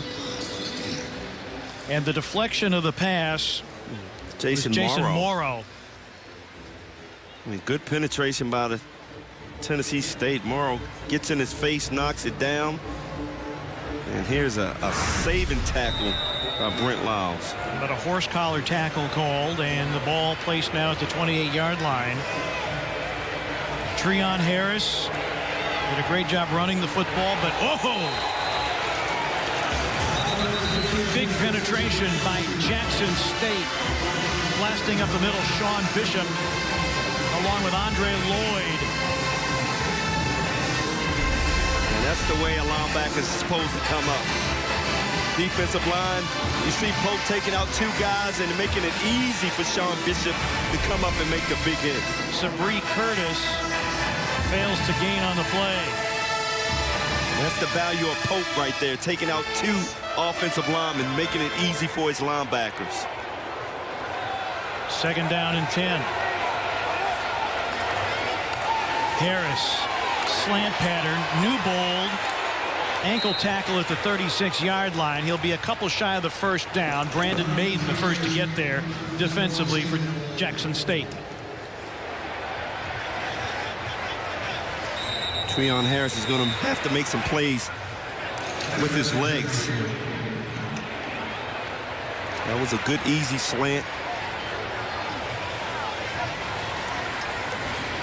That's Malik Hamner, starting defensive end for Jackson State. Well, TSU coming into this ball game with tremendous momentum, defeating Georgia State 17-10. They forced 4 turnovers. It was their first victory ever over an FBS opponent. While they tend to Hamner, will step aside. Can be life-changing. The 2017 Southern Heritage Classic is brought to you by AutoZone. From parts to helpful advice, AutoZone has everything you need to fix your car with confidence. Get in the zone. AutoZone. And for the first time in Southern Heritage Classic history, they had a 3K run for the kids. Starting off at the National Civil Rights Museum, the Lorraine Motel, and Malik Hamner coming off the field after that last play. 3rd down and 2 upcoming for Tennessee State, trying to keep this drive alive. Jackson State is driving with the first possession of the 3rd quarter, but turning it over via the interception. Turnovers even at 1 aside. Harris off his back foot, incomplete. Wow. Big hit. And the pass will go as incomplete, and a little pushing and shoving. Brandon Maiden was in the mix there. Always checking with Deion Pope. Keep feeding me. I'm going to eat. I'm going to eat. Exactly. You got to love the emotion by Jackson State's defense. Here, Maiden making a huge hit on Harrison out of the backfield. Maiden saw this screen all the way. Jordan Johnson back to return the punt of Austin Rowley. Rowley punted twice in the first half. So TSU unable to convert the turnover into much of anything. And this is going to take a tremendous TSU bounce to the 6-yard line. So Rowley does his job. Last year he dropped 10 punts inside the 20. Had 1 against Georgia State and number 2 of the season right there. And boy, did TSU need that to flip the field and put Brent Lyles and Jackson State 94 yards away from a go-ahead score. Well, we saw earlier when Terrell Kennedy was back there returning punts, taking chances. And this is exactly why you take chances. Jordan Johnson lets the ball drop, and it goes about 25 yards Tennessee State's way. See Rod Reed there, head coach of Tennessee State. See what Chad Germany, the offensive coordinator for Jackson State, dials up here deep in his own territory. Lyles off the option. Carries for the first down, or near the first down. Actually, he'll be a yard short. He needed the 16. They mark him at the 15. Nesbitt the tackle for Tennessee State. That's a great read by Brent Lyles here. He kind of held that ball in there, and he saw that middle get stuffed, and he just kept it and rambled for 9 yards. 2nd down and 1. Lyles has another one deflected. TSU has size up front. Ogundeko goes 6'3", Morrow 6'2". Terrence Summers at 6'2", Del Porter at 6'1". Ogundeko makes the play there, knocking that ball down. I see why he is an NFL prospect. He has speed. He can cover downfield. He can rush. Plays the run really well. All conference each of the last 2 seasons. And whistles sound. Ball is given to Jordan Johnson. There is a flag down.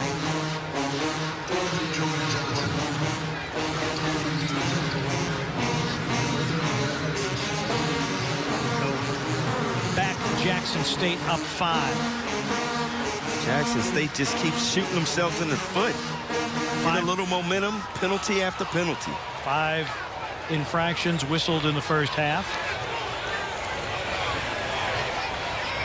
And this radically changes the play call, as you were just a yard short of the first down, and now it'll be 3rd down and 6.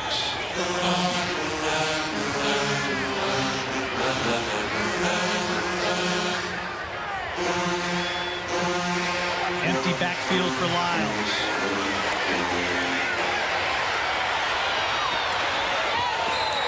Somersaulting. And enough for the first down. Nesbitt cut him down. Ebo has to do a better job here staying outside. He tries to cheat in. He gets caught, and that just opened up the outside for Brent Lyles. An easy first down. So Lyles carries to the 18. Good for the first down. Both of these quarterbacks have had success running the football.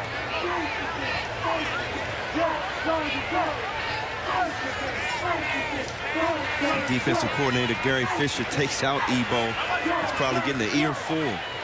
Stay outside. Get it out in space to the tight end, Kylan Ritchie, freshman from Cedar Hill, Texas, tackled by Blair Edwards. Lyles has a lot of confidence in Kylan Ritchie. He's been catching the ball. Ritchie, a true freshman out of Cedar Hill, Texas. Second down and short. 3 wide to the top of the formation and an inside handoff. Jordan Johnson held short of the first down. Chris Collins, once again from that middle linebacker position, makes the play. He is their unquestioned defensive leader. Senior out of Fairburn, Georgia. This is a Tennessee State team. Nobody on this team has lost in the Southern Heritage Classic, and they'd like to keep that streak alive. They have won 5 straight, 12 of the last 14. Third down and a yard. A missed tackle, and still not able to get the first down. Jordan Johnson and TSU, that defensive front four continuing to do a good job. Big 94, Jeremy Patterson stuffing that middle. Well, he's one of the transfers. He came from Wisconsin. You see big Jeremy Patterson, 6'3", 350. Wow. That's the guy you want in there on short yardage. Patrick Smith back to receive the punt. Jackman goes down. Flag does not. Smith. And a flag thrown. Smith doing some dancing and heads out of bounds. And this will put TSU in a little less than desirable field position. Looked like a clip on Vincent Sellers. And that's just an unnecessary block there. Patrick Smith was already by him. Well, that's a true freshman and a freshman mistake. We'll step aside. Tennessee State in possession of the football and the lead. Just under 7 remaining in the third at the Liberty Bowl. At the Liberty Bowl, beautiful night for football. Tennessee State with a 10-9 lead. Tennessee State has not trailed in this game. Got off to a great start with their first drive. But since then, Brian Jordan, their offense has been, relatively speaking, it's been kind of a neutral. 63 in the first drive, just 86 since. Give John Hendricks a lot of credit, defensive coordinator for Jackson State. Making some adjustments, keeping Treon Harris in front of you. That's what he's telling his defensive line. So following the illegal block penalty, Harris in big trouble, but now he's got some space. Trying to turn the corner and near a first down, marked out at the 23-yard line, escorted to the chalk by Darian Wansley, the linebacker for Jackson State. Good penetration. Good penetration by this defensive line. Look at a big guy come up the middle. And Treon gets outside. You cannot lose contain. Good job by Swanson hustling there. We were worried after Harris took that awkward fall in the first half if maybe he was less than 100% physically, but it looked like no hitching his giddy up there. Shows the speed of Wansley also. Picks up 9 on the scramble. First down and plenty more. Slashing through the middle is Seth Rowland, the walk-on sophomore from Brentwood, Tennessee. Our first look at him. He had 9 carries for 76 yards and a touchdown against Georgia State. There carries for the TSU first down. A little surprised we haven't seen him earlier in the ball game after last week. He really carried this running attack. Earl Harrison did not play last week, and he struggled to get anything going offensively tonight as one of the running backs trading off with Sabree Curtis. Harris keeps and is dropped at the 30-yard line. He'll lose about a yard, maybe got back to the line of scrimmage. Tyler Rogers comes in the game and makes a play. Native of Starkville, Mississippi. Looks like both of these teams have pretty good depth. Starting to work some of the second and third teamers into the ball game. It is not an overly hot night. Hydration and cramping should not be an issue. Boy, we've played some games in this classic where it has been very hot and very humid, but this has got to be almost ideal football playing weather. Second down and 10. Pass off the mark, intended for Newbold on an out route at the 35-yard line. That'll bring up third down and long. Bayard on coverage. Treon Harris just missed Newbold and threw the ball behind him.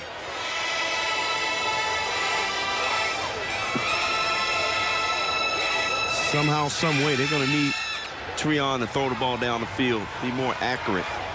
In high school, you could just call him Mr. Touchdown. He accounted for 117 touchdowns, passed for 75, ran for 42. High school team wants 2 Florida State championships. Third down and 10. Incomplete, in and out of the hands of the intended receiver, Ronnie Killings. Jackson State's defense comes up big once again. And this is just a ball that you got to come down with. Right in the hands of Killings. Good route, got past the sticks, didn't reel it in.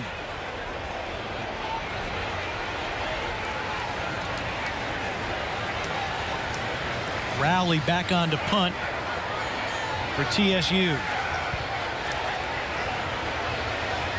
Saw Terrell Kennedy go off the field and see Jordan Johnson back there again. Newman hit right on the boundary at the 40-yard line. Warren Newman, the freshman from New Orleans, Louisiana. Welcome to NCAA football.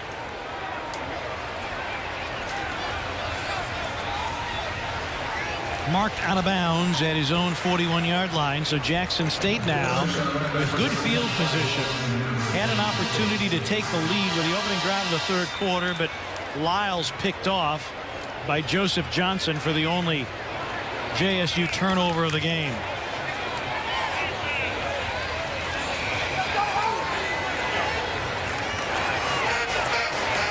Handoff to Johnson, spun down. Joseph Johnson, no relation, says you're not going any further. Both of these defensive lines have really come up big in this ball game. Loses 2 on the play. How about that? Michael Perry comes in the game and makes the play.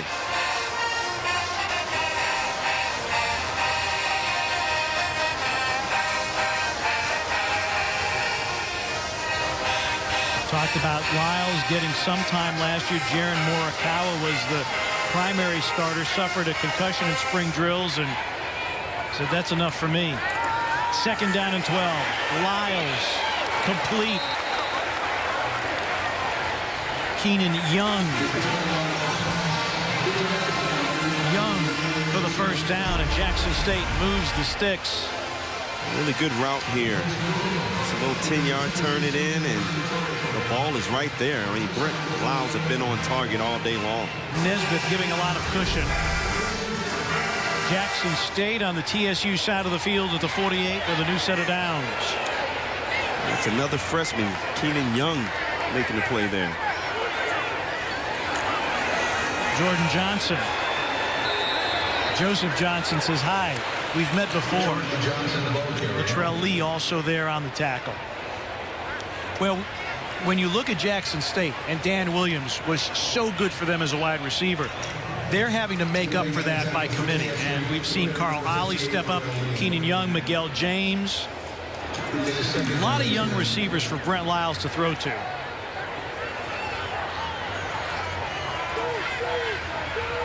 Second down and 10.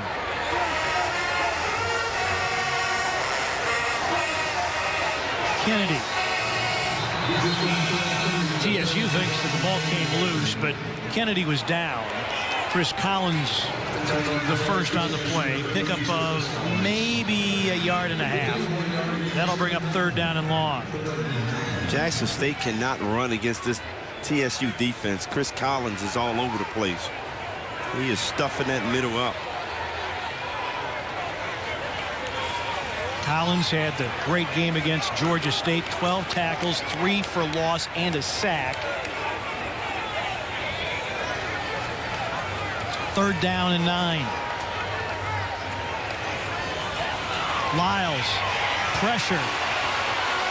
Is there any contain? Whoa! Takes a tumble. He's cut down just shy of the 1st down at the 39-yard line. Shakur Jackson somersaulted him to the ground. Give Brent a lot of credit. He saw that marker about a yard down, and he's giving his best effort to get that 1st down. Here, Tennessee State is doing a bad job keeping containment. Wow, you're right. A great hit by Shakur. That'll bring up 4th down and 1. Offense stays on the field.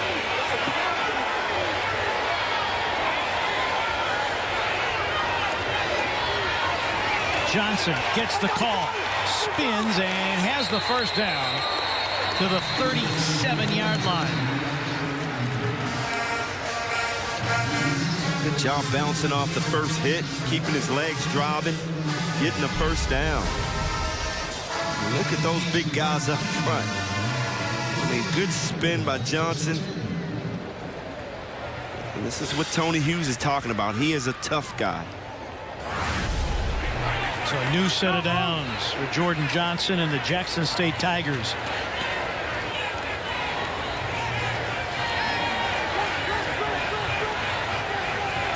Getting to the edge of field goal range, but Jackson State hungry for more than 3.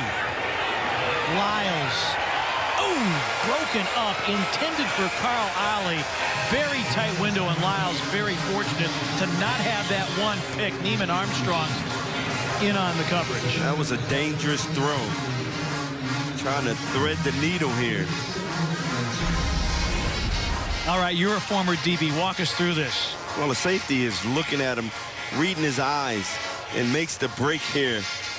And this young kid, Sellers and Armstrong in double coverage, knocking it away. So you've got a true freshman and a true sophomore. Armstrong making the start at corner tonight for the injured Terrell Bonds. On 2nd down, Lyles able to step into one, but throws wide of the mark, intended for Young. He had plenty of time. Great blocking up front. Stepped in the pocket and just threw behind the receiver here. I mean, just a terrific job by the offensive line. 3rd down and 10. Outside pressure. Lyles lobs it to the side. It's caught by James right at the 1st down stick. Looks like Brent Lyles is losing his footing out there. He's slipping a lot. I don't know whether the turf is wet, but managed to get that 1st down. 1st down at the 26-yard line. Again, it is an artificial surface. Should not be any moisture on it. We haven't had rain in a couple of days here in Memphis. Final minute of the 3rd quarter. No scoring in this quarter to this point. Lyles, Rainbows, end zone, intercepted. L'Aquarius Cook on the return. Cook still on his feet. Cook down the sideline. Cook with a convoy. And finally roped down at the 29-yard line. Romello Shoemake finally ran him down, but L'Aquarius Cook getting the interception, and again Jackson State driving, and Lyles with a mistake deep in enemy territory. A bad decision here. L'Aquarius Cook reading his eyes the whole time, playing safety, and he just floated this ball up there, catching it at the highest point like you're supposed to, and then just using his ability to get the ball downfield, picking up some blocks along the way. And Armstrong was also there. Again, a throw into double coverage. The 2nd time in that series that Lyles threw into double coverage. Again, Jackson State blows an opportunity getting down the field near that red zone. Did not see the flag, but a personal foul called against Jackson State. Flag was dropped at the 48-yard line of Jackson State.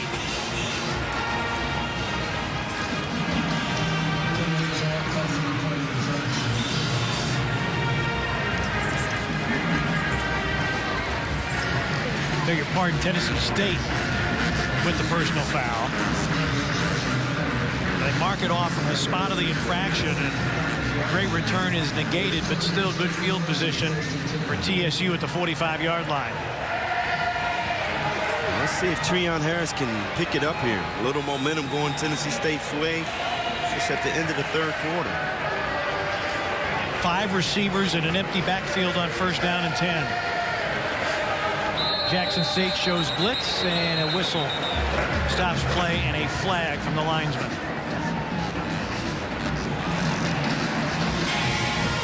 Stephen Newbold called for the false start as one of the 5 receivers. First and 15.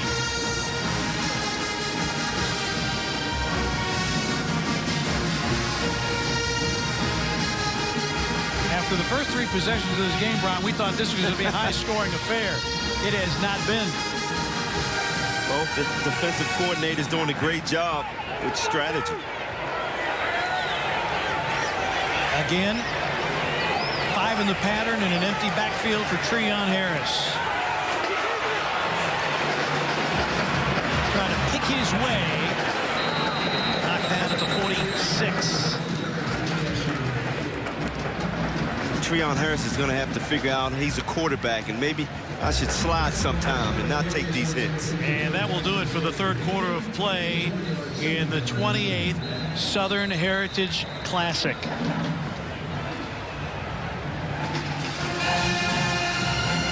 Now, twice here in the second half, Tennessee State has come up with interceptions to turn back Jackson State.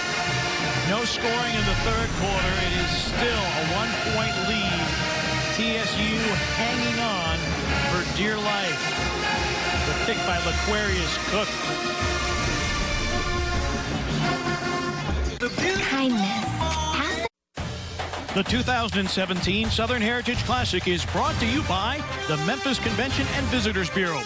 For great food and fun ideas, go to ilovememphisblog.com.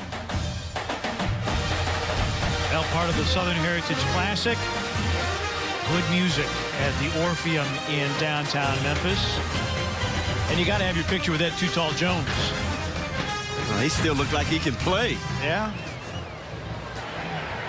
These 2 schools have sent some guys to the pros. Delayed handoff to Seth Rowland. And Rowland carries into Jackson State territory at the 49-yard line. Seth Rowland has come in this ball game and had a couple of good runs. Yeah, he's been effective here in the second half. You look at the stats through 3 quarters. JSU has really moved the football, but the big number is the one at the bottom. 2 turnovers. Both of them interceptions in the third quarter when Jackson State was driving.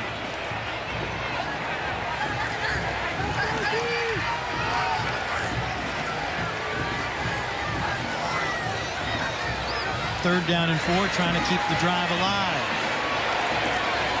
And the drive will remain alive. TSU just keeping it on the ground with Rowland, who carries for the first down. Seth Rowland and Chris Rowland are brothers. One of the things that we found out about them yesterday talking with the TSU staff, both of them have been very involved in wrestling. Yes. Much to the chagrin of the TSU staff, but speaks to their toughness. And boy, if you understand wrestling, you understand leverage, and sometimes football is about leverage and pad level. And Dad is the wrestling coach.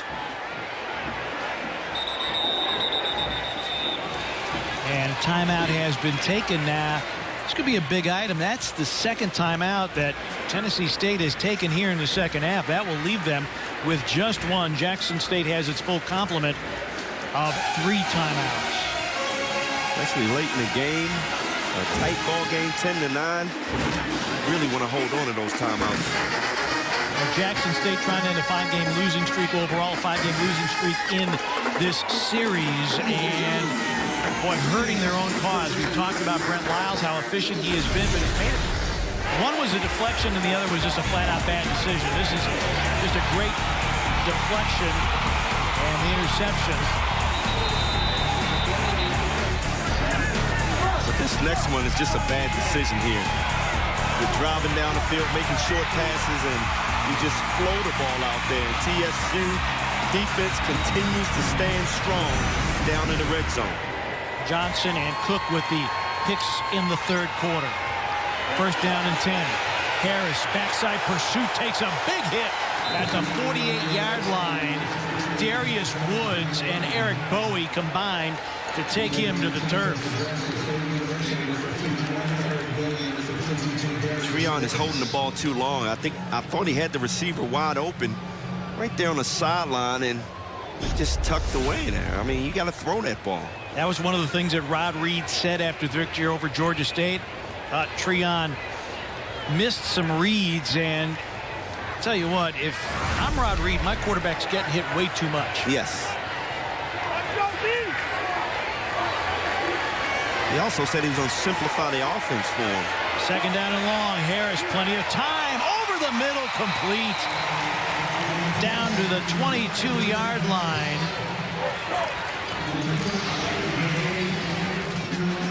Complete to Malin Medley, the tight end out of Charlotte, North Carolina. Medley's a big guy, but he can get down the field using his legs. Good concentration here. Looked like a busted route. Both of those receivers came together.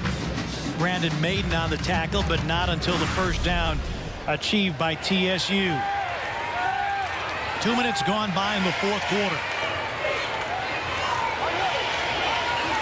Blitz look.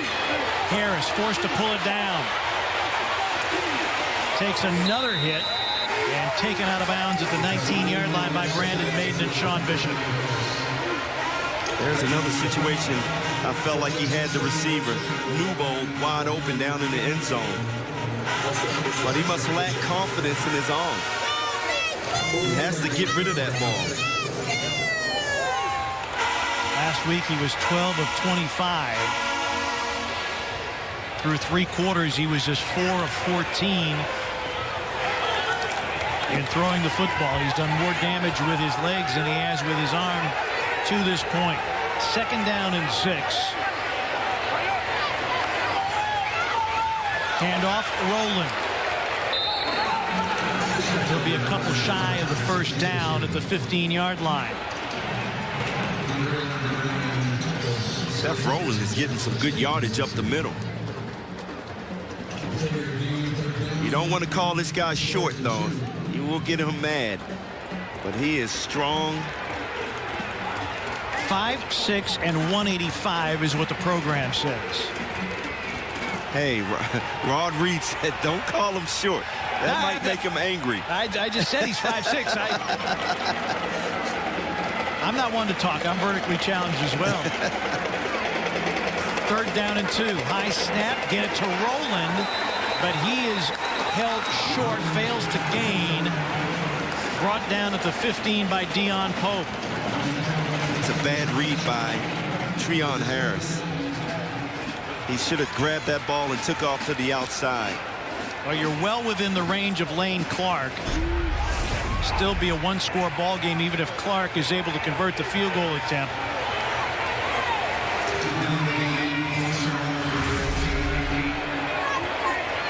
So Lane Clark, a 32-yard attempt right between the hashes.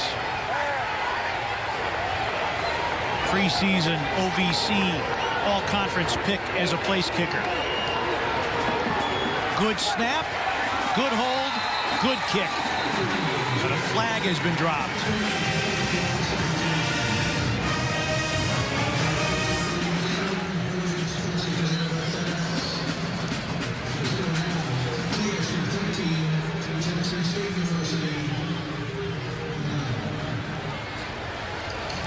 Wow. Offside against Jackson State. That would be a first down. Tennessee State. Wow, talk about making some mental mistakes. So they will take points off the board. So the 32-yard field goal by Lane Clark comes off the board.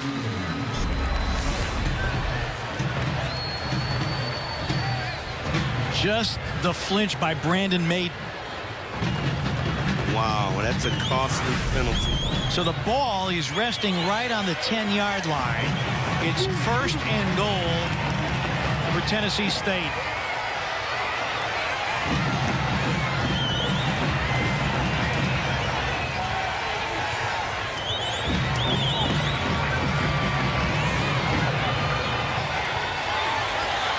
Fade route, incomplete, going for Newbold. Covered by Maiden. I mean, that's just a pass. Maiden had him covered all the way. I mean, he was not open at all.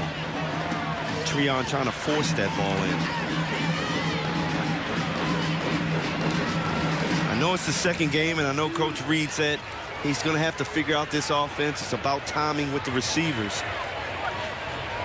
But he has not looked good passing the ball today.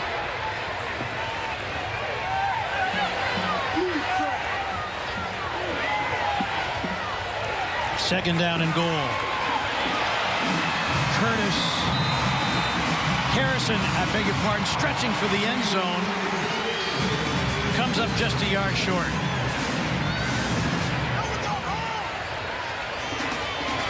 Harrison, who has struggled to get anything going in the running game, that easily his best carry of the night. There was a hole open wide by that offensive line. Great effort here. He tries to go down low.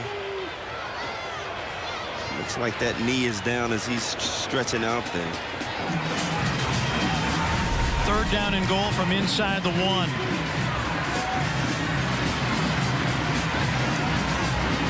Harrison remains in. Gets the carry off the right side. Did not make it. Like Sean Bishop from the linebacker spot came up. Kept Harrison out of the end zone. And there he is. Making the play. Bishop, the senior out of Jackson, Mississippi. All right. 4th and goal from the 1.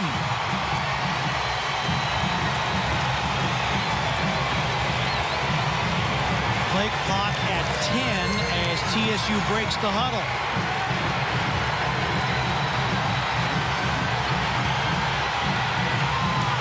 Handoff to the fullback, nothing there. Jackson State defense very stout up the middle all night. And who else? The big man, Deion Pope. He's shown emotion all night long. Comes up with the huge play. Now, Deion Pope had originally been recruited by Coach Hughes to go to Mississippi State. Didn't come out that way. Andrew Knox held short of the goal line. Jackson State ball down 1.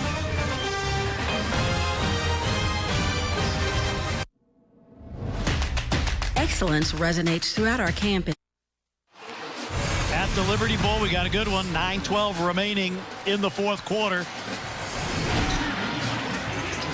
Brian Jordan on Pete Pranica. Boy, TSU took 3 off the board. Took an offside penalty for a first down and could not punch it in. Now, Jackson State 99 yards from the end zone. And a timeout, I believe, has been taken by Jackson State. Not sure if I agree with that play. I mean, you can't let your players talk you into making a decision there. I would take the 3 points. Both defenses are playing great football tonight. Go up 4 points, force the issue.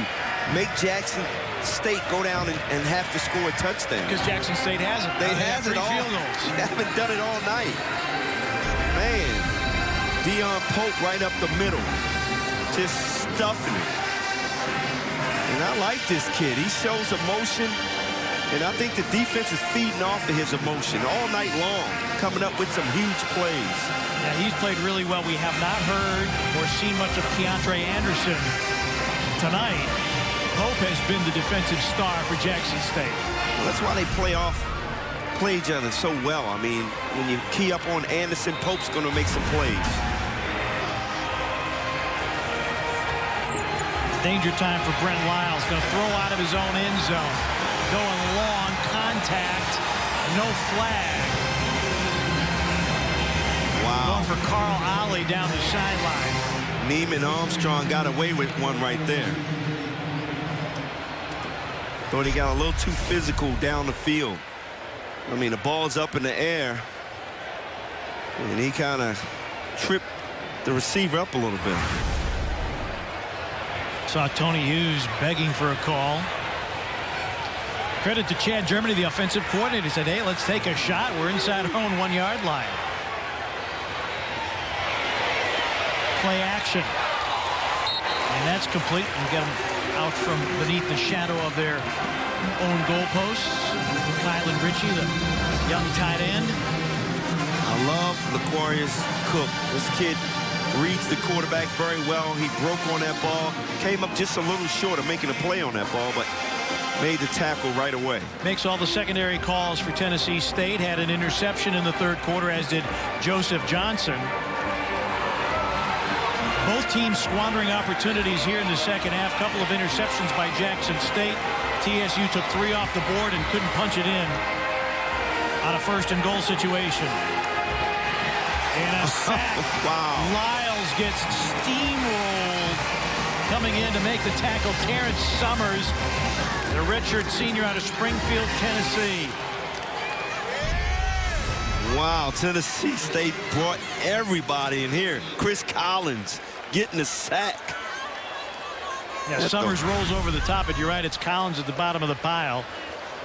But everybody was there, and that will bring up fourth down. And it's a big-time call, blitzing everybody. Man. Punt nearly blocked. And this one will carry him out of bounds at the 45-yard line. So Tennessee State will be in fantastic field position at the Jackson State 45-yard line. First and 10 for Tennessee State. Who's going to make a play to clinch this game? We're midway through the fourth. If only the 10-9, Tennessee State clinging to the lead as you look at Seth Rowland, the sophomore from Brentwood, Tennessee. Brian, he's been very effective here in the second half. We haven't seen much of Sabree Curtis, seen a little bit of Earl Harrison, but Rowland's been the guy who has been the most effective runner for TSU here in the second half. And that's my strategy for the rest of the way. Leave Seth Rowland in there, let him gain 4 or 5 yards of a carry and run this clock out. Tennessee State has an opportunity here. If they can control the clock and get a score. Newbold goes in motion. And he's got the carry on the end around and picks up a couple of yards. Brandon Maiden makes the tackle. Brandon Maiden's been all over the field making some plays. Yeah, you look at this ball game, which obviously is still very much hanging in the balance when you're thinking about a most valuable player for this game. I think that's still up for grabs. I mean, Maiden has been great defensively. Deion Pope has been great defensively. Aquarius Cook for Tennessee State. Second down for Harris. Feels pressure. Flag thrown. Harris into the secondary, but in all likelihood, this is coming back. Angles out of bounds at the 24. And a hit right on the boundary by Jamal Hawkins that he's somewhat fortunate. He is fortunate. That should have been a flag right there. Treon was definitely out of bounds. Oh, and now Harris comes up a bit gimpy. Tavius Simmons with the hold. That's the only way to stop Pope tonight. And here we go. Clearly out of bounds. There should have been 2 flags on that play. Very easily could have been offsetting fouls. Jamal Hawkins with the hit right on the boundary. Again, I like the aggression of the young man, but you got to be smart in this situation late in the ball game. You don't want a careless penalty. TSU working in reverse now in their own end of the field. They started this drive on the Jackson State 45-yard line. Approaching 6.5 remaining in the fourth quarter.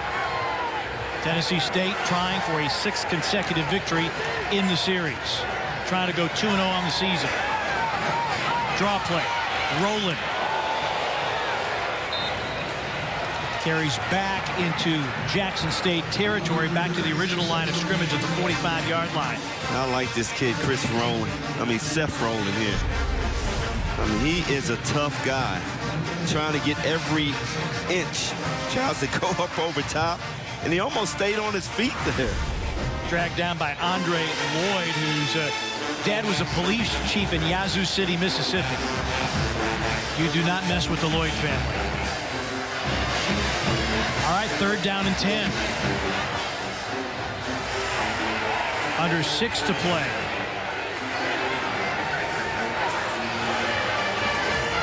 Harris. They keep the pocket clean. Down the middle through the hands of Newbold. Oh, he had him wide open on the post. It was a well-thrown ball by Treon.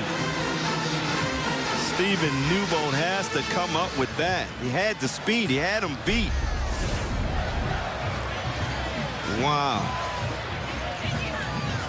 Just out of the hands. TSU just 3 of 11 on 3rd down tonight. Jackson State has converted 8 of 16.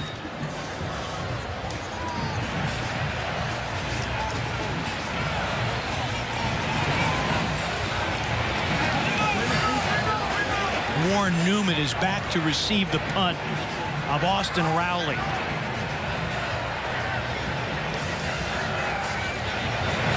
Newman waits at his 10-yard line.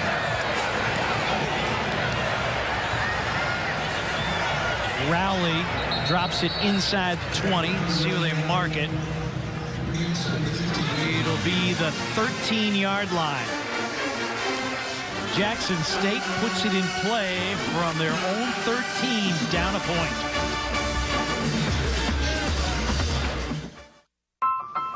"40 years ago, I'd be called weird. Different. Strange. Tomboy. 40 years ago, I'd be called unladylike. 40 years ago, the American Youth Soccer. Rod Reed on the right, Tony Hughes on the left. 1-point game. Hughes went 3-8 in his first season as a head coach. Last season, Rod Reed and his band of Tigers went 7-4. Jackson State on 1st down. Over the middle, dangerous pass again. No flag flies. Coverage by Collins against Benji Parrish. Incomplete. 2nd down coming up. As you look at the series history, TSU leads the all-time series 16-9. They have won 5 in a row and 12 of the last 14, winning last year 40-26. But Jackson State did have a lead in that game. Last time Jackson State has won here, 35-29 in 2011.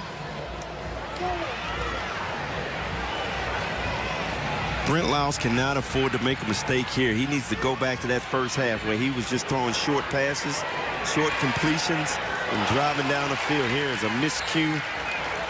Looks like he's getting a little nervous back there. Keenan Young, the intended receiver, and that'll bring up 3rd down. He looks so comfortable in the first half. Now it looks like he's tensing up a bit, trying to force the ball in there to the receivers. And this is so fascinating about any sport, no matter what it is. This is the big moment. Can you deliver? Can you handle the pressure? 3rd down and 10 for Brent Lyles. The redshirt sophomore gets the high shotgun snap. Steps up, backside pressure, and that one will go incomplete as well. Ogundeku with pressure. Blair Edwards on coverage. Ebo came around that corner pretty quick, forcing Lyles to get rid of that ball early. Trying to get it to Miguel James. The transfer from LSU, but Ogundeku Look how quick he gets off the line. Got right around Dante Fisher. Patrick Smith, the 2015 Southern Heritage Classic MVP, is back at the midfield stripe waiting on this punt. Driven back to his own 43. Oh, it is has set the up. edge to the 30, to the 20, the cutback. He goes all the way. Patrick Smith takes it the distance for TSU.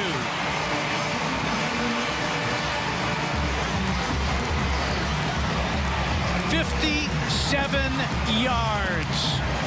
Put it in the hands of your playmaker, and he will make plays down the stretch. Patrick Smith, great job blocking in front of him. The wall was set up. He read it perfectly, and an easy 57 yards for Patrick Smith. Down the sideline, got a cutback lane, and took it to the house. He has now scored a touchdown in all 3 classics in which he has played. Clark to attempt the extra point, but before he can, a flag on the field. False start on Tennessee State. Can't afford to miss this extra point. Great job, man. Even with a make here, it will still remain a 1-possession game. Jackson State would need the touchdown and the 2-point conversion to tie. 5:03 remaining in the 4th.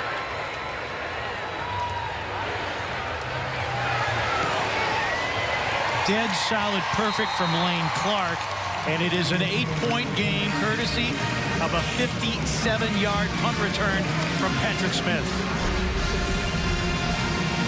The punter here out-punts the coverage. And here, just following your teammates who are creating a wall for you. Making a couple of cutbacks. Great vision by Patrick Smith. We talked about his speed earlier. A 4.35. Making it look easy. Good, smart, patient run and well blocked. And the native of Memphis, Tennessee, has given his team an 8-point lead. Last 5 MVPs, you see Patrick Smith in 2015, O'Shea, Ackerman, Carter last year. Tom Smith, Telvin Hooks, and Travis Ward. Tennessee State has dominated the recent history of this series. Patrick Smith was the OVC preseason pick for Offensive Player of the Year. And now scoring on special teams. They always say special teams can win you a ball game, and Patrick Smith, a letdown by Jackson State's punt team. Terrell Kennedy, Jordan Johnson back deep to receive the kick.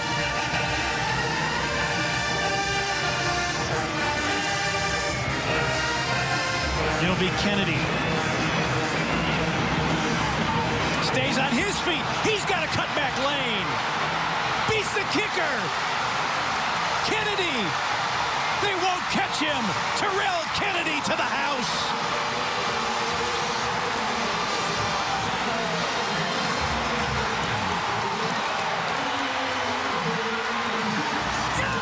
Here we go again. We talk about special teams winning ball games. Terrell Kennedy following his blocks. Great vision here. Makes a cutback across the field. And this is why kickers have to become better athletes and make plays. Could not make the play, and Terrell made it look easy. Terrell Kennedy goes 89 yards. Kobe Weiss, the kicker, was the last man with a shot at him and couldn't come up with it. Jackson State, 4:48 remaining, will go for 2, I would assume here, as Lyles will lead them out.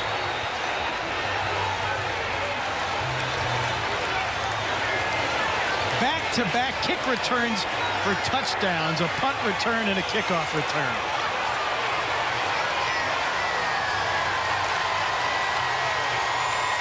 Johnson the setback. The two-point try. Lyles throws incomplete, intended for Carl Ollie. Who else? L'Quarius Cook comes up and makes the play. Reading the eyes of Lyles, and a great break on the play.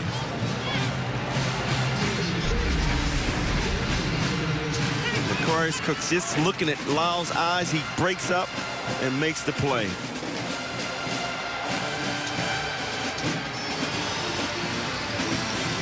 Cook has made some plays today. And pass a little off the target as well by Lyles.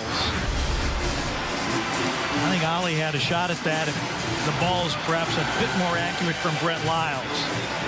So a punt return for a touchdown, a kickoff return for a touchdown, and we have a two-point game with 4:48 remaining. Well, we watched both of these teams work on that onside kick. This might be a time to use it. The element of surprise.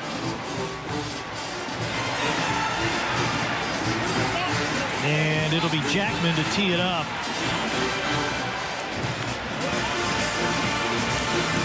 Timeout situation. Jackson State with 2, Tennessee State with just 1.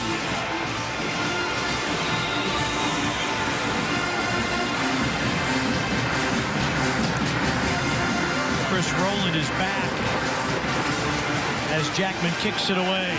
Good boot. Rowland from his own end zone gets tripped up at the 10-yard line. Andre Lloyd, the linebacker, making the long run in the sprint.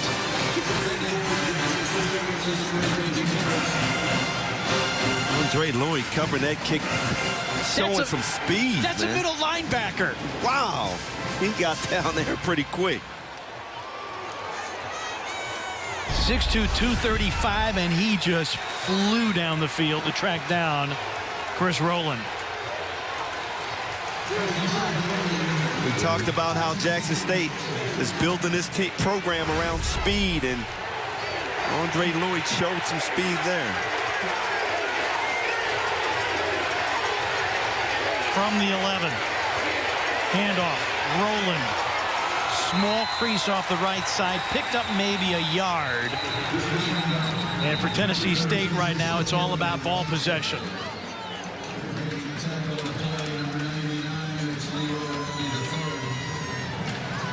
Saw big Charles Anderson jump out there after making the play. Both teams showing a lot of depth on defense. It's a different guy making the play at every single play. Harris went to the sideline to get the call. Offensive coordinator for TSU is Jeff Parker. Rod Reed, the head coach, looks on. 2nd down and 9. They'll try Rowland again. No, actually, Harris will keep it. Spins away from Keontre Anderson. Andre Lloyd also in on the play. That'll bring up 3rd down. Clock under 4 minutes remaining now.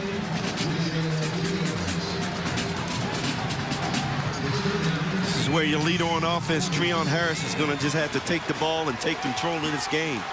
Tennessee State 3 of 11 now on 3rd down. They need 6. Get it to your playmakers. Patrick Smith. Smith comes in motion to the near side. Handoff Rowland. Cut down by Anderson. And that'll bring up 4th down. We said earlier we hadn't heard as much from Keontre Anderson, but makes a huge play there. And TSU now just 3 of 12 on 3rd down. And Jackson State going to have a chance here with 3:01 remaining. This is a fun game. I mean, you talk about good defensive play. Both defenses dominating at the line. Warren Newman will go back to receive the punt of Austin Rowley.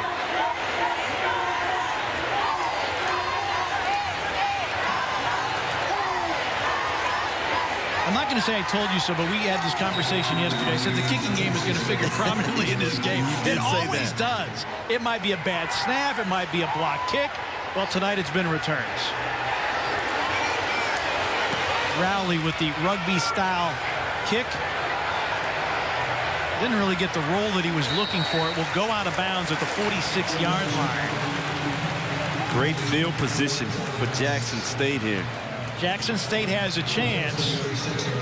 And we saw Christian Jackman bang one through from 49 yards on the final play of the first half. And I think he had enough leg to make a 60-yarder on that kick.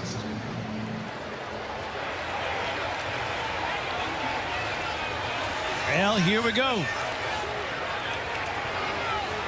Jackson State hungry for a win. They've lost 5 straight in the Southern Heritage Classic. They've lost 5 straight going back to last year when they went 3-8. Can Brent Lyles step into the limelight and lead his team to a win? Throws it out to Kennedy. And Kennedy rocked out of bounds. Great job by the secondary of Tennessee State. Holding their blocks, getting off their blocks, and coming up making a play. Keeping the ball in front of them. Just so impressed with L'Aquarius Cook and Chris Collins. And really this whole defense, they have played a whale of a ball game.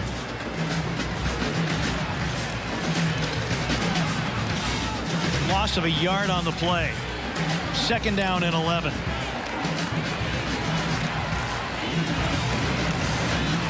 Lyles with 3 receivers off play action.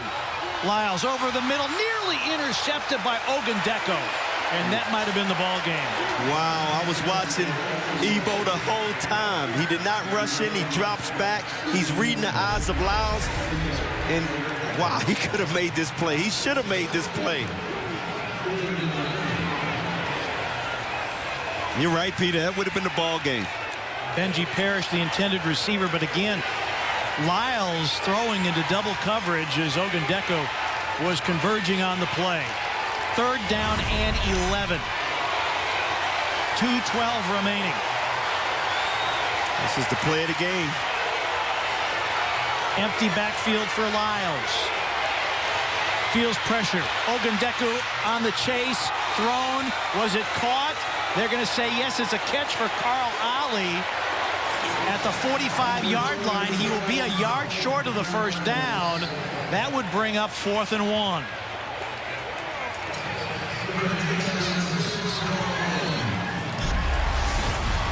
I mean, here's the play. I mean, Ebo cannot give up containment. Made it easy for Brent Lyles, and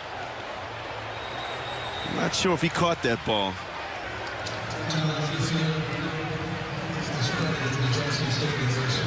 Jackson State takes one of its remaining timeouts. There's been no move to take another look at that pass and reception. Where's Coach Reed?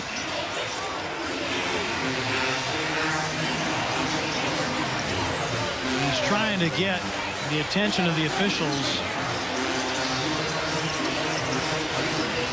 It's a huge play. It is. I mean, if I'm Coach Reed, I'm going out there and saying, look at that again. And they will review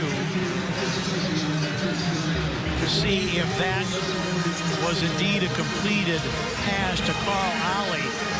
If the play stands, it's 4th and 1. If not, it's 4th and 11.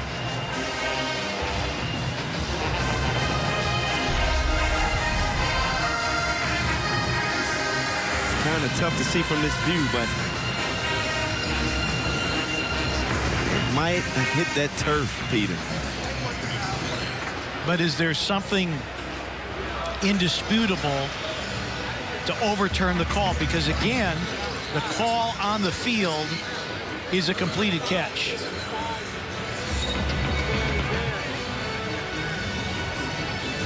Well, this is a huge play. See the linesman coming in, signaling that it's complete. It looks like his hands are under the ball, but great effort anyway you want to look at it by Ollie. No matter what happens in this game, I think that Jackson State has found himself a good receiver in Carl Ollie. They never really figured out how good he could be after he broke his hand in the opener last year against UNLV. Not only Ollie, you got to trust Brent Lyles. I mean, he's really played well at the quarterback position. The nose of that football hit the turf. I'm not convinced that he controls it, but yet his hands are under it. Does he lose it there somewhere? Brian, I don't know that there's enough there to overturn it. Yeah, I agree. Again, the call on the field is a completed catch, which would make it 4th down and 1.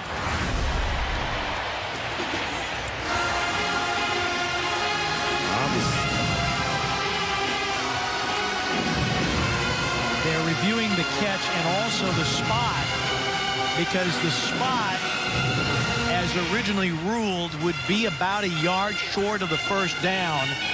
They need the 44. The ball right now is resting squarely on the 45-yard line of Tennessee State.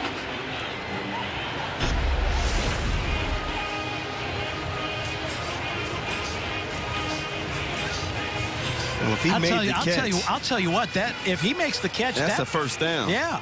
Yeah. I mean, that's closer to the 43.5-yard line, and right now the ball's down at the 45. I agree. That doesn't make any sense. So this is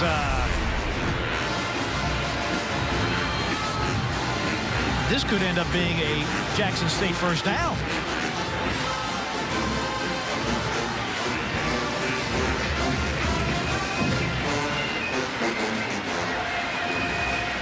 Obviously, somebody knows it's the play of the game, whichever way they go with it. Really taking their time on making a call.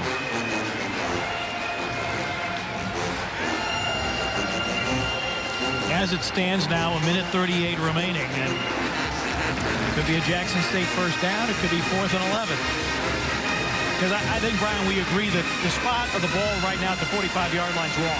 Correct. So if it's a catch, they're going to have to remark, potentially measure for the 1st down.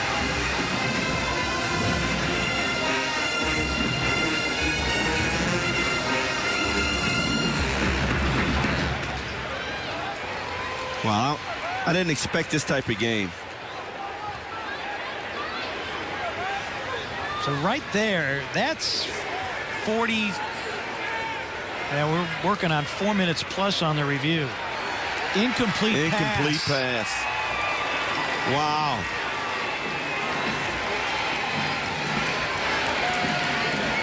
So it will be 4th down and about 11.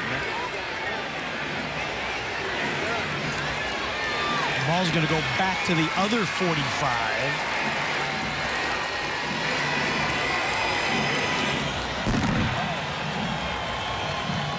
So now Jackson State,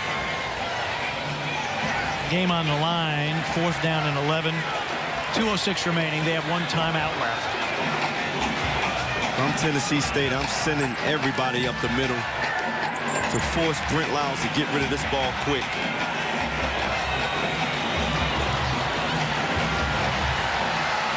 Be aggressive here.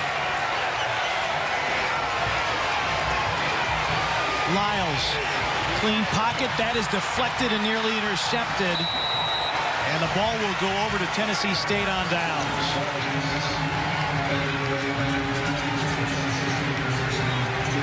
Morrow got a tip earlier that resulted in an interception by Joseph Johnson. Let's see who got this one. Morrow got, or was that Chris Collins? I think that was Morrow. It was Morrow Jason again. Morrow made play there. Yeah, so Jason Morrow with a couple of tip passes. One resulting in interception, and that a turnover on downs. So with 2:01 remaining now. 1 timeout aside. Talk about great defense. I mean, both teams tonight, you got to give them a lot of credit. The defense has really stepped up. Yeah, this has been a good rivalry game. It has, yeah. We've got two teams really slugging it out. So TSU on the Jackson State 45-yard line. Oh, fumble! Ball on the ground, and Jackson State says they have it. What do you know? Just when you think it's over, a turnover. Sean Bishop triggered it loose, and we're not done yet. Sean Bishop has made some pretty big hits all day, and he put a helmet on the ball, and it looked like Jamal Hawkins comes up with it. Earl Harrison coughs it up. Defense. Holy cow. This is nuts. What was Tony Hughes' speech before the game? You got to believe in yourself. Yeah. All right, Jackson State. Under 2 to play in the fourth. Draw play. Jordan Johnson spinning his way to the 49-yard line. Pickup of 6. Chris Collins the stop. Tough running by this kid once again. He got hit a couple of times, but gained an extra 3 yards. Jackman again hit from 49 earlier tonight. Out route, caught. But the receiver staying in bounds. Possibly a late hit here.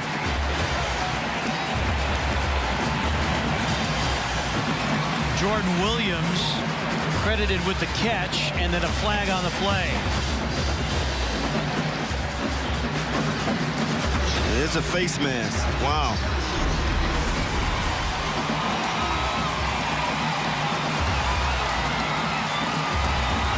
Absolutely a correct call. Neiman Armstrong got the hand on the mask. Ball on the 27-yard line. So they're within Jackman's range for a go-ahead field goal. Johnson to the outside, to the 20, and goes out of bounds. Pushed out by Neiman Armstrong. That's Johnson's longest run of the day. Another first down.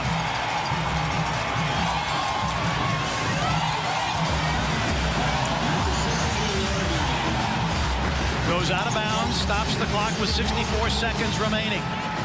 Jackson State in great shape. The Miami native Christian Jackman hit from 49 to end the first half. Johnson cut down at the 15. 54 seconds remaining.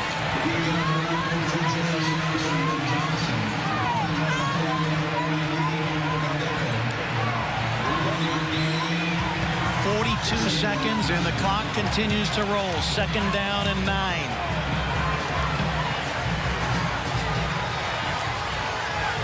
Johnson the lone setback. Tennessee State shuffles its defense. Lyles milking clock, play clock down to 5. Calls for the snap, the delay to Johnson. Great job. And a flag comes in at the end of that play. Wow. Chop block on Jackson State. Oh my goodness. With 15 seconds remaining. Well, we knew it wasn't going to be easy.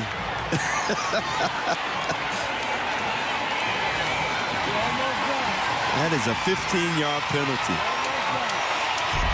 Look on the right side of your screen.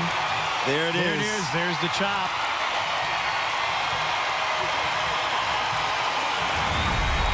So the ball now at the 30. So this would be a 47-yard field goal for Jackman, and he hit from 49 at this end of the field. Hard to tell which way the wind is blowing. Probably a bit in his face. Second down and 21. And now timeout. Timeout is taken. But you've got just 2 seconds. And Christian Jackman, concerned about his family in South Florida. They put 2 seconds back on the clock. And Christian Jackman will have a chance to win it for Jackson State. We talked to Christian yesterday. He's a pretty confident kicker. He feels comfortable 50 and above. Well, the pressure's on.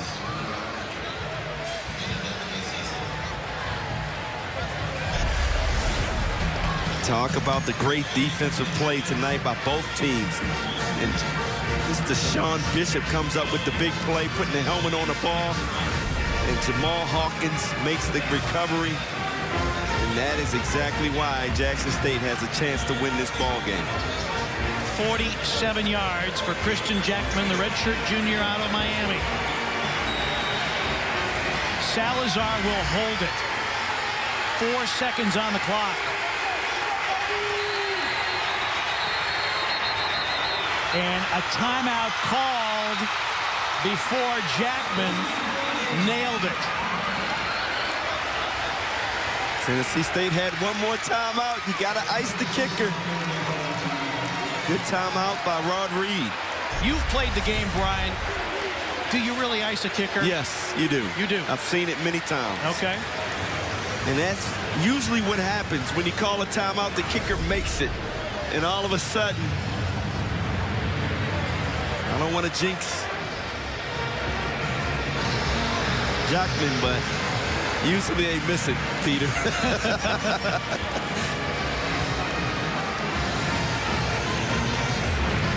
Well, the kicking game has played a big role. Turnovers have played a big role, and the kicking game will decide whether or not Jackson State wins this game. We talked to Christian yesterday, concerned about his family. Obviously said they're doing all the things they need to do to get ready for the arrival of Hurricane Irma. But now he puts that all out of his mind with the game on the line, the final play of the 2017 Southern Heritage Classic. Jackson State trying to end a 5-game losing streak overall. They have lost 5 straight to Tennessee State.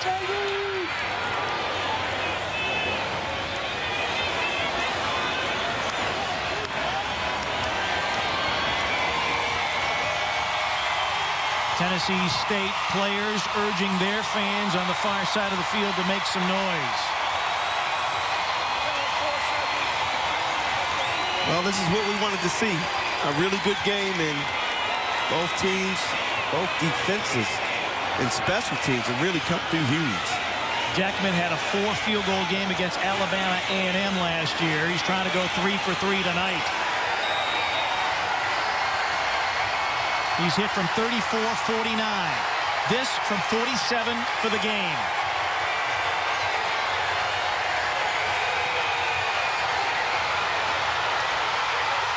And he misses. Exactly what I was saying. Great call by Rod Reed.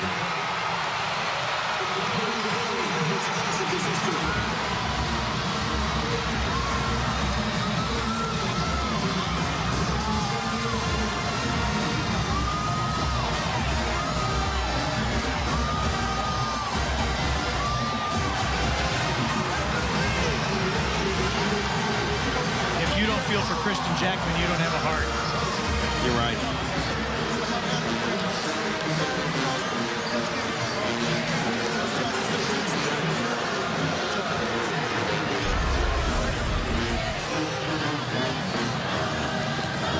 Saw Tennessee State's defense getting the fans involved.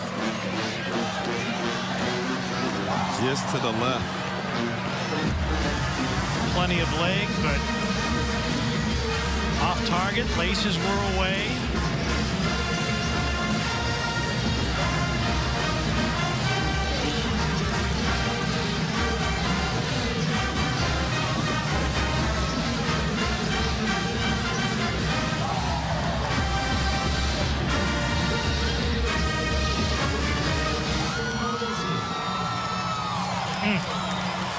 Jackman had hit from 49, had hit before the timeout called by Rod Reed. Or after the timeout called by Rod Reed. And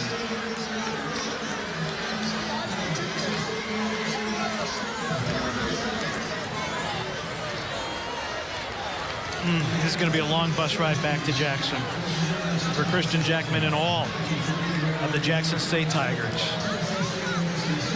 We're back with the final word in a moment.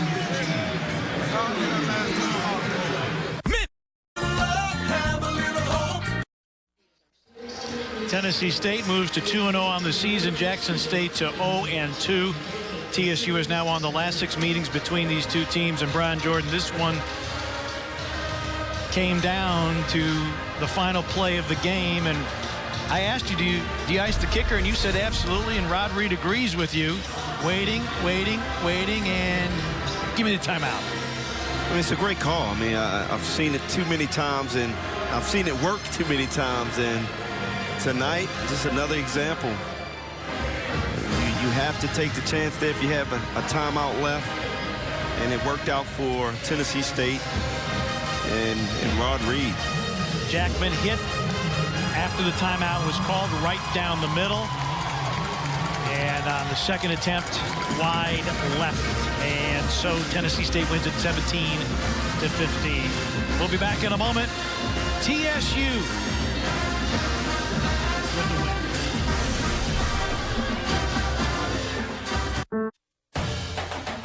Well, Rod Reed accepting the trophy for the 2017 Southern Heritage Classic. Treon Harris, the most valuable player. TSU has now won 6 in a row. Patrick Smith, 57-yard punt return, ultimately was the decisive score.